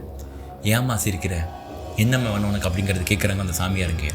அப்போ அந்த மணியனை சொல்கிற வார்த்தை, ஓகே பழி வாங்கிட்டேன். என்ன பழி வாங்கின சொல்லு அப்படிங்கிற சொல்லும்போது, சொல்ல மாட்டேன் போய் பாரு தெரியும் அப்படிங்கிற மாதிரி சொல்கிறாங்க. இவங்களுக்கா ஒன்றும் உடலை என்ன நடந்துச்சு, என்ன பழி வாங்கின அப்படிங்கிற மாதிரி ஒரே சந்தேகமாக இருந்துக்கிட்டு இருக்குது. இப்போ அந்த சாமியார் என்ன பண்ணியிருக்கிறாருன்னா, அந்த ஆத்மா கிட்ட பேசுகிறாருங்க, பாருமா நீ இவங்க குடும்பத்துக்கு இடைஞ்சலாக இருந்துக்கிட்டு இருக்க, அவங்க பொண்டாட்டி புருஷன் அவங்க உறவே இல்லாமல் இருந்துக்கிட்டு இருக்கிறாங்க, நீ தடையாக இருந்துக்கிட்டு இருக்க, புரிஞ்சுக்கோ, அவங்க உன்னை விடுவிச்சிருக்கிறாங்க சரிதான், அதுக்காக நன்றி சொல்லிட்டு கிளம்பிடு, அவங்க மனைவி இவங்க தான், நன்றி சொல்லிட்டு கிளம்பிடு, அவங்க பின்னாடி இருக்கிறது நல்லது இல்லாமல் அப்படிங்கிற சொல்லும்போது, இதுக்கப்புறம் நான் எதுக்கு இருக்கணும், நான் கிளம்புறேன், என் வேலை முடிச்சு அப்படி மாதிரி அந்த ஆத்மா சொல்லிக்கிட்டு இருக்குது. அப்போ யாருக்குமே ஒன்றும் புரியல, என்ன தாண்டாச்சு, என்னதான் நடந்துச்சு அப்படி மாதிரி தெரியாமல் அந்த சாமியாரும் சரி கிளம்புறேன்ட்டல்ல, கிளம்பிடு, எனக்கு வாக்கு கொடுத்துட்டு கிளம்பு, கருப்பனுக்கு வாக்கு கொடு, இதுக்கப்புறம் அந்த குடும்பத்தை தொந்தரவு பண்ண மாட்டேன் அப்படி மாதிரி வாக்கு கொடுன்னு சொல்லும்போது அந்த ஆத்மாவும் வாக்கு கொடுத்துட்டு கிளம்பி இருக்குது. ஆனால் ட்விஸ்ட் என்ன தெரியுமா, அந்த ஆத்மா ஏன் சிரிச்சிருக்கு தெரியுமா, என்னென்ன இந்த மாதிரி அந்த வீட்டில் ஆத்மா இருக்குது, பேய் இருக்குது, பிசாசு இருக்குது, நீங்கள் அந்த வீட்டில் இருக்காதீங்க அப்படிங்கிற மாதிரி அந்த தினேசனா நல்ல நேரத்தில் பார்த்தீங்க அந்த வீட்டுக்காரங்கிட்ட சொல்லிடலாம் அப்படிங்கிற மாதிரி சொல்லி அந்த வீட்டுக்கு தான் பைக்கில் போயிருக்காரு. அப்படி போய் பார்த்தா வீட்டில் பந்தல் போட்டிருக்குறாங்க, இலவு வீடு. என்ன நடந்திருக்கு அப்படிங்கிறத பார்க்கும்போது கஷ்டமாக இருக்குதுங்க சீரியஸாக. ஏன்னா ஒரு தகப்பனுக்கும் இல்லை ஒரு பையனுக்கு தான் தங்கச்சியோட வேலையும் இல்லை ஒரு அப்பாவுடைய ஸ்தானத்திலேருந்து பார்க்கும்போது ஒரு மகளுடைய அந்த ஃபீலிங்ஸ் என்னங்கிறது புரியும். அந்த பொண்ணு பல்லவி இறந்து போயிருக்கிறாங்க. அவருக்கு புரிஞ்சு போச்சு இந்த ஆத்மா தான் ஏதோ பண்ணியிருக்கா அப்படிங்கிறது தெரிஞ்சு போச்சு. பட் என்னென்னா அவங்க வீட்டில் யார்கிட்டையுமே எதுவும் சொல்லிக்கல. நேராக திரும்ப அந்த சாமியார்கிட்டே போயிட்டாரு. ஐயா அந்த மாதிரி நேற்று அந்த ஆத்மா சிரித்ததுக்கு காரணம் அவங்க வீட்டில் ஒரு உயிர் போயிருக்குது. அப்போ தான் அந்த சாமியார் என்ன பண்ணுறாரு அப்படிங்கிறத பார்க்கும்போது, என்ன தம்பி சொல்கிற, உண்மையாக தான் சாமி, வா உடனே அவங்க வீட்டுக்கு போகலாம் சொல்லும்போது, எப்படி போக முடியும், ஆல்ரெடி ஒரு உயிர் போயிடுச்சு, எல்லாரும் உயிரை பிரிஞ்ச துக்கத்தில் இருந்துக்கிட்டு இருப்பாங்க, சரி எப்படி இறந்தாங்களாச்சு தெரியுமா அப்படிங்கிறத கேட்கும்போது, நான் அதை கேட்டுட்டு வந்தேன் அப்படிங்கிறத அந்த தினேஷ் நான் சொல்லியிருக்கிறாரு. அவங்க எப்படி இறந்துருக்குறாங்கன்னா, நைட்டு வீட்டில் தூங்கின அந்த பொண்ணு காலையில் பெட்டில் செத்து கிடந்துருக்குறாங்க. உடம்புல சின்ன சிம்டம்ஸும் கிடையாது. ஓகே ஒரு தற்செயலான இறப்பு மாதிரி இல்லை, அன்நேச்சுரலாக இருக்குது. போஸ்ட்மார்ட்டத்துக்கும் அமைச்சிருக்கிறாங்க உடம்பு. அப்படி அமைச்ச போஸ்ட்மார்ட்டம் ரிப்போர்ட்டு அன்னோன், இறப்புக்கான காரணம் தெரியவில்லை. ஏன்னா தூங்கிக்கிட்டு இருக்கும்போது இறந்து போகிறது அப்படிங்கிறது வயசான காலத்தில் ஓகேங்க, ஒரு இளம் வயசு பொண்ணுங்க காலேஜ் படிச்சுட்டு இருக்க வயசு இருந்துக்கிட்டு இருக்கும், அவங்க இறந்து போகிறது அப்படிங்கிறது வந்துட்டு அது அன்நேச்சுரல். உடனே அந்த சாமியார் என்ன பண்ணிட்டாருன்னா, இன்னொரு உயிர் போகக்கூடாது, கருப்பு சாமிகிட்ட வணங்கி மாந்திரிக மந்திரங்கள்லாம் பண்ணி அந்த ஆத்மாவை திரும்ப வரவழைக்கிறாங்க. அப்படி திரும்ப அந்த ஆத்மாவை தான் கூட இருக்க சிஷியர்கள் மூலியமாக வரவழைச்சி, ஏன் இந்த மாதிரி பண்ண, உனக்கு என்ன தான் வேணும், இன்னும் உயிர்களை எடுக்க போறியா, அந்த குடும்பத்தை வாழ விட போறியா இல்லையா அப்படிங்கிறத கேட்கும்போது அப்போ அந்த ஆத்மா ஒரு கதையை சொல்லுது. பல வருஷத்துக்கு முன்னாடி அந்த அரண்மனை மாதிரி இருக்கக்கூடிய வீட்டில் பெரிய பெரிய ஆட்கள்லாம் வாழ்ந்துருக்குறாங்க. அப்படி வாழும்போது தான் அந்த வீட்டில் ஒரு சாதாரண வேலைக்காரியாக இருந்த பொண்ணு தான் ராஜேஸ்வரி அப்படிங்கிறவங்க. ஸோ அந்த ராஜேஸ்வரி அவங்களுடைய நேச்சரே என்ன அப்படிங்கிறத பார்க்கும்போது, தன் குடும்பத்துக்காக கஷ்டப்பட்டு உழைக்கிறவங்க, மாடாக உழைக்கிறவங்க, இது மட்டும் தான் அவங்கள பற்றின ஒரு பெரிய தகவலாக இருந்துருக்கு. ஸோ இப்போ அந்த ராஜேஸ்வரி அந்த வீட்டில் வேலை பார்த்துக்கிட்டு இருக்கிறாங்க. அப்படி வேலை பார்த்துக்கிட்டு இருக்கும்போது என்ன ஆயிருக்குதுன்னா, உங்கள் வீட்டில் விலை மதிக்க முடியாத நகைகளும் பணங்களும் காணாமல் போயிருக்குது.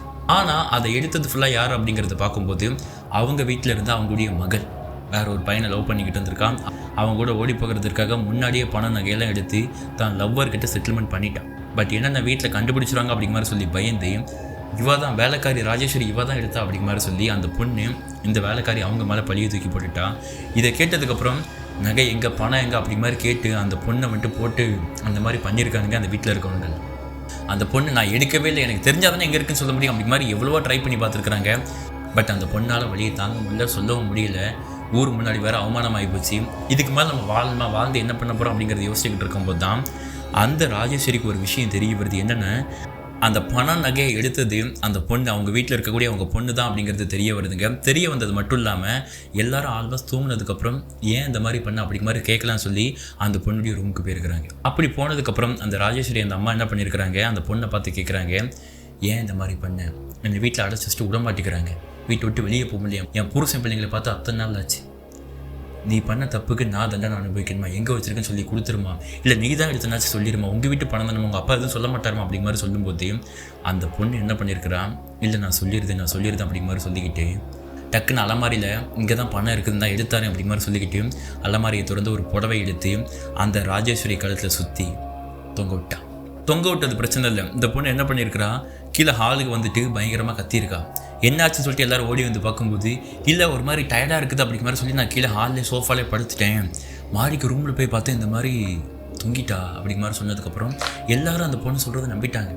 அப்போ ஊர் மக்கள்லாம் ஓகே பணத்தை எடுத்துட்டா கொடுக்க முடியல, ஏதோ பண்ணிட்டா, அதனால் வந்துட்டு அவள் செத்து போயிட்டா அப்படிங்க மாதிரி என்னென்னா ஊர் மக்கள்லாம் அந்த பொண்ணு மேலே திருட்டு பழியும் போட்டு அப்புறம் தப்பாக பேச ஆரம்பிச்சிட்டாங்க எல்லாரும். ஆனால் ட்விஸ்ட் என்ன அப்படின்னா, அந்த சம்பவத்துக்கு அப்புறம் அந்த வீட்டில் யாராலையும் நிம்மதியாக வாழவே முடியல.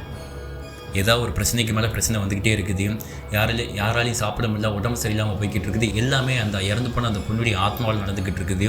ஸோ இது ஒரு ஆத்மாவில் தான் நடக்குது அப்படிங்கிற விஷயம் அவங்க ஒரு கோவிலுக்கு போகும்போது உங்கள் வீட்டில் ஒரு பிரச்சனை இருக்குது அப்படிங்கிறத ஒரு சாமியார் சொல்லிட்டாருங்க. இப்போ அதனால் ஒரு பெரிய சாமியாரை வச்சு தான் வீட்டுக்கு கூப்பிட்டு வந்து ஆத்மா உண்மையிலே இருக்குதா அப்படிங்கிறத கண்டுபிடிக்கும் போது அந்த ராஜேஸ்வரியுடைய ஆத்மா அப்படிங்க மாதிரி அவங்க கண்டுபிடிக்கிறாங்க. கண்டுபிடிச்சது மட்டும் இல்லாமல் ஒரே ஒரு வழிதான் இருக்குது, அந்த ஆத்மா ஒரு சின்ன குடுவைக்குள்ள அடைச்சி நம்ம சீல் பண்ணி அதே ரூம்ல எங்கேயாச்சும் ஒழிச்சு வைக்கணும், யாருக்கும் தெரியக்கூடாது அப்படிங்கிற மாதிரி சொல்லி முடிவு பண்ணியிருக்கிறாங்க. அப்படி முடிவு பண்ணதுக்கப்புறம் மந்திரங்கள்லாம் பண்ணி அந்த ஆத்மாவை அடைச்சி என்ன பண்ணியிருக்கிறாங்கன்னா, அந்த ஏர் பொந்துன்னு சொல்லுவாங்க இல்லையா வீட்டில், அப்படி ஒரு பொந்து இருந்திருக்குது. அதுக்குள்ளே அந்த மந்திர ஜாமான்கள் அந்த குடுவை எல்லாத்தையுமே வச்சு வெளியே அந்த ஒயிட் சிமெண்ட் மாதிரி ஏதோ ஒன்று போட்டு பூசி மூடி வச்சுருந்துருக்குறாங்க. பட் அவர் அன்றைக்கி சொன்ன வார்த்தை சாமியார், எக்காரணம் கொண்டும் இந்த ரூமுக்குள்ளே நீங்கள் யாரும் வராதிங்க, இந்த ரூம் அப்படி பூட்டினாப்பில் விட்டுருங்க, உங்களுக்கு அவ்வளோ ரூம் இருந்துக்கிட்டு இருக்குது. ஏன்னா இந்த ஆத்மா வேறு எங்கேயாச்சும் வெளியே கொண்டு வைக்கலாம், பட் வீட்டை விட்டு வெளியே கொண்டு போயிட்டா அப்படின்னா ஆத்மா எப்படியாச்சும் வெளியே வந்துச்சுன்னா வீரியம் அதிகமாகிடும், குடும்பத்தில் ஒருத்தனும் உயிரோடு இருக்க முடியும். இந்த மாதிரி அந்த சாமியார் பயமுறுத்திட்டு போனதுனால அந்த ரூமுக்குள்ள அதுக்கப்புறம் யாருமே போகலைங்க. ரூமை பூட்டியே போட்டிருக்கிறாங்க. அப்புறம் நாட்கள் கடந்து போகுது, வருடங்கள் கடந்து போகுது. பேய் இருக்குன்னு தெரிஞ்சதுக்கப்புறம் வீடு எதுக்குப்பா அப்படி மாதிரி சொல்லி வீடை விற்கிறாங்க. விற்றவர் வாங்கிட்டு அந்த வீட்டுக்குள்ளே வாழவே முடியல அவரால். அவருக்கும் ஏதோ ஒரு பிரச்சனை. அப்படி கை மாறி கடைசி பார்த்திங்கன்னா அந்த வீட்டுக்குள்ளே ஏதோ பேய் இருக்குது அப்படிங்கிறது ஊர் ஃபுல்லாக தெரிய ஆரம்பிச்சிருச்சு. அப்படி தெரிய ஆரம்பிச்சதுக்கப்புறம் தான் பேய் மேலே நம்பிக்கை இல்லாமல் ஒரு வீட்டை வாங்கியிருக்கிறாரு. பட் பிரச்சனை என்னன்னா, வாங்கினவர் என்ன பண்ணியிருக்கிறாரு, குடியிருக்கலாம் சொல்லி முடிவு பண்ணவர் ரினோவேஷன் பண்ணார். ஏசிக்குள்ளே யார் வந்து உடைச்சதுக்கப்புறம் உள்ளேருந்து அந்த ஆத்மா விடுபட்டுருக்குது. விடுபட்டது மட்டும் இல்லாமல் விடுவிச்சவனுக்கு நன்றி தெரிவிக்கிற மாதிரி பாதுகாப்பாகவும் இருந்திருக்குது. அது மட்டும் இல்லாமல் இந்த குடும்பம் இப்போ வந்திருக்கிற இந்த ஹரிகரன் அந்த அண்ணாவுடைய குடும்பமும் இதுக்கு முன்னாடி இந்த பொண்ணை சம்பவம் பண்ண அந்த குடும்பமும் ஆல்மோஸ்ட் சிமிலராக தெரிஞ்சிருக்குது. அந்த பல்லவி தான் இவளை போட்டு தள்ளின அந்த பழைய பொண்ணு அப்படிங்கிற மாதிரி நினச்சிக்கிட்டு பல்லவியை ஆத்மா பழி வாங்கிடுச்சு. இப்போ நீ பண்ணது தப்புமா, நீ போட்டு தந்தது வேற ஒரு அப்பாவை பொண்ணாமா அப்படிங்கிற மாதிரி அந்த சாமியார் வந்துட்டு எப்படியோ சொல்ல ட்ரை பண்ணி பார்க்குறாரு. அந்த ஆத்மாவுக்கு புரிய மாட்டேங்குது. இல்லை நான் பண்ணது கரெக்ட், என்ன தப்பு சொல்லாத அப்படிங்கிற மாதிரி சொல்லிக்கிட்டு இருக்கும்போது தான் நீ பண்ணது தப்பு அப்படிங்கிற மாதிரி சொல்லிக்கிட்டு அந்த ஆத்மாவை அடியோட கருப்பணிக்கு இறையாக்கிட்டாருங்க அந்த சாமியாருக்கு. அதுக்கப்புறம் அந்த வீட்டில் யாரும் வாழலை. அப்படி வீடு வந்துட்டு கை மாறி போயிருக்குது. பட் இப்போ திரும்பியுமே அதே வீடு அதே மாதிரி அதே இடத்துல பால் அடைஞ்சு கிடந்துக்கிட்டு இருக்குது. அந்த குடும்பம் கஷ்டப்பட்டு வாங்கி ரினோவேட் பண்ணி தான் பிள்ளை இறந்து போன வீட்டில் இதுக்கப்புறம் வாழ முடியாதுன்னு சொல்லிட்டு கிளம்பி போயிருப்பாங்க போல். போச்சு அவ்வளோ பணமும் லாஸு. இன்றைக்கி நம்ம தென்காசி செங்கோட்டை கிட்டே போனோம் அப்படின்னா இந்த ஒரு பில்டிங்கை பார்க்கலாம் அப்படிங்கிற மாதிரி சொல்கிறாங்க. பட் எங்கே இருக்குன்னு தெரியல. அந்த ஏரியாவிலேருந்து யாராச்சும் பார்த்துக்கிட்டு இருக்கீங்கன்னா அந்த மாதிரி ஏதாச்சும் பாலடைஞ்ச அரண்மனை மாதிரி பில்டிங் இருக்குதா இல்லையா அப்படிங்கிறத பார்த்துக்கிட்டு இருக்க மக்கள் கமெண்ட் பாக்ஸை தெரிவிச்சிருங்க. அண்ட் இவ்வளோ பெரிய இந்த ஒரு சம்பவத்தை நம்மகிட்ட ஷேர் பண்ணதுமே இந்த தினேஷ் தான் நான் சொல்லியிருந்தேன் இல்லையா, அவருடைய பையன் தாங்க. இப்போ அந்த பையன் காலேஜ் படிச்சுக்கிட்டு இருக்கான். அந்த பையன் தான் இந்த மாதிரி எங்கள் அப்பா சொன்ன சம்பவம் அப்படிங்கிற மாதிரி சொல்லிட்டு நம்மகிட்ட எல்லாத்தையுமே ஷேர் பண்ணாப்புல. அந்த பையன் அந்த பில்டிங்கையும் பார்த்துருக்கேன் அப்படிங்கிற மாதிரி சொல்லியிருக்கான். அவங்க அப்பா கூட்டு போய் காமிச்சிருக்கிறாங்களா, பட் உள்ளே வெளியே இருந்து காமிச்சிருக்கிறதா சொல்லியிருக்கிறான். ஸோ மக்களே இந்த சம்பவத்தில் நம்ம புரிஞ்சிக்க வேண்டிய விஷயம் என்ன அப்படின்னா, அந்த வீட்டுக்குள்ளே போகும்போதே ஊர் மக்கள்லாம் ஏதோ சொல்லியிருப்பாங்க. இன்னொரு பக்கம் அந்த பொண்ணுக்கு காலில் மந்திரிச்ச தாயத்துகள் மாட்டியிருக்கும் போது அந்த அம்மா அந்த தாயத்தை அந்த பாட்டிமா தாயத்தை பிடிக்கும்போது அவங்களுக்கு தெரிஞ்சிருக்குதுங்க. அதாவது இந்த வயசானவங்க, இந்த சாமி ஆடுறவங்க, சாமி நம்பிக்கை அதிகமாக இருக்கிறவங்களுக்குலாம் ஏதாவது தப்பான விஷயத்தை தொட்டாலே அவங்களுக்கு ஓகே தப்பு அப்படி மாதிரி தெரிஞ்சிடும். அவங்க உள்ளுணர்வு அவங்களுக்கு வந்துட்டு காட்டி கொடுத்துரும். அப்போ அவங்க சொல்கிறத நம்ம ஃபுல்லாக அக்செப்ட் பண்ணாட்டியும் கொஞ்சமாச்சு அக்செப்ட் பண்ண. அந்த அம்மா சொன்ன விஷயம் என்ன அப்படின்னா, நீ வீட்டுக்கு போக வேண்டாம்னு சொல்லலை, முன்னாடி ஒரு பூஜை போட்டியும் உள்ள ஆத்மா இருக்குதோ பேய் இருக்குதோ விரட்டினதுக்கப்புறம் போ அப்படி மாதிரி அந்த அம்மா சொன்னாங்க. அந்த அம்மா பேச்சை கேட்கல. ஒரு பிரச்சனை அநியாயமாக அந்த பல்லவி அந்த பொண்ணுடைய உயிர் போயிடுச்சு. இதான் நான் சொல்ல வரேன். ஸோ பார்த்துக்கிட்டு இருக்க மக்களே இந்த சம்பவத்தை பற்றி என்ன நினைக்கிறீங்க அப்படிங்கிறத கமெண்ட் பாக்ஸ் தெரிவிச்சிருங்க. மீண்டும் ஒரு பயங்கரமான அமானுஷமான கோஸ்ட் ஸ்டோரியில் நான் உங்களை வந்து சந்திக்கிறேன். அதுவரை உங்களிடமிருந்து விடைபெறுவது உங்களோட guest. Love you so much guest. Bye.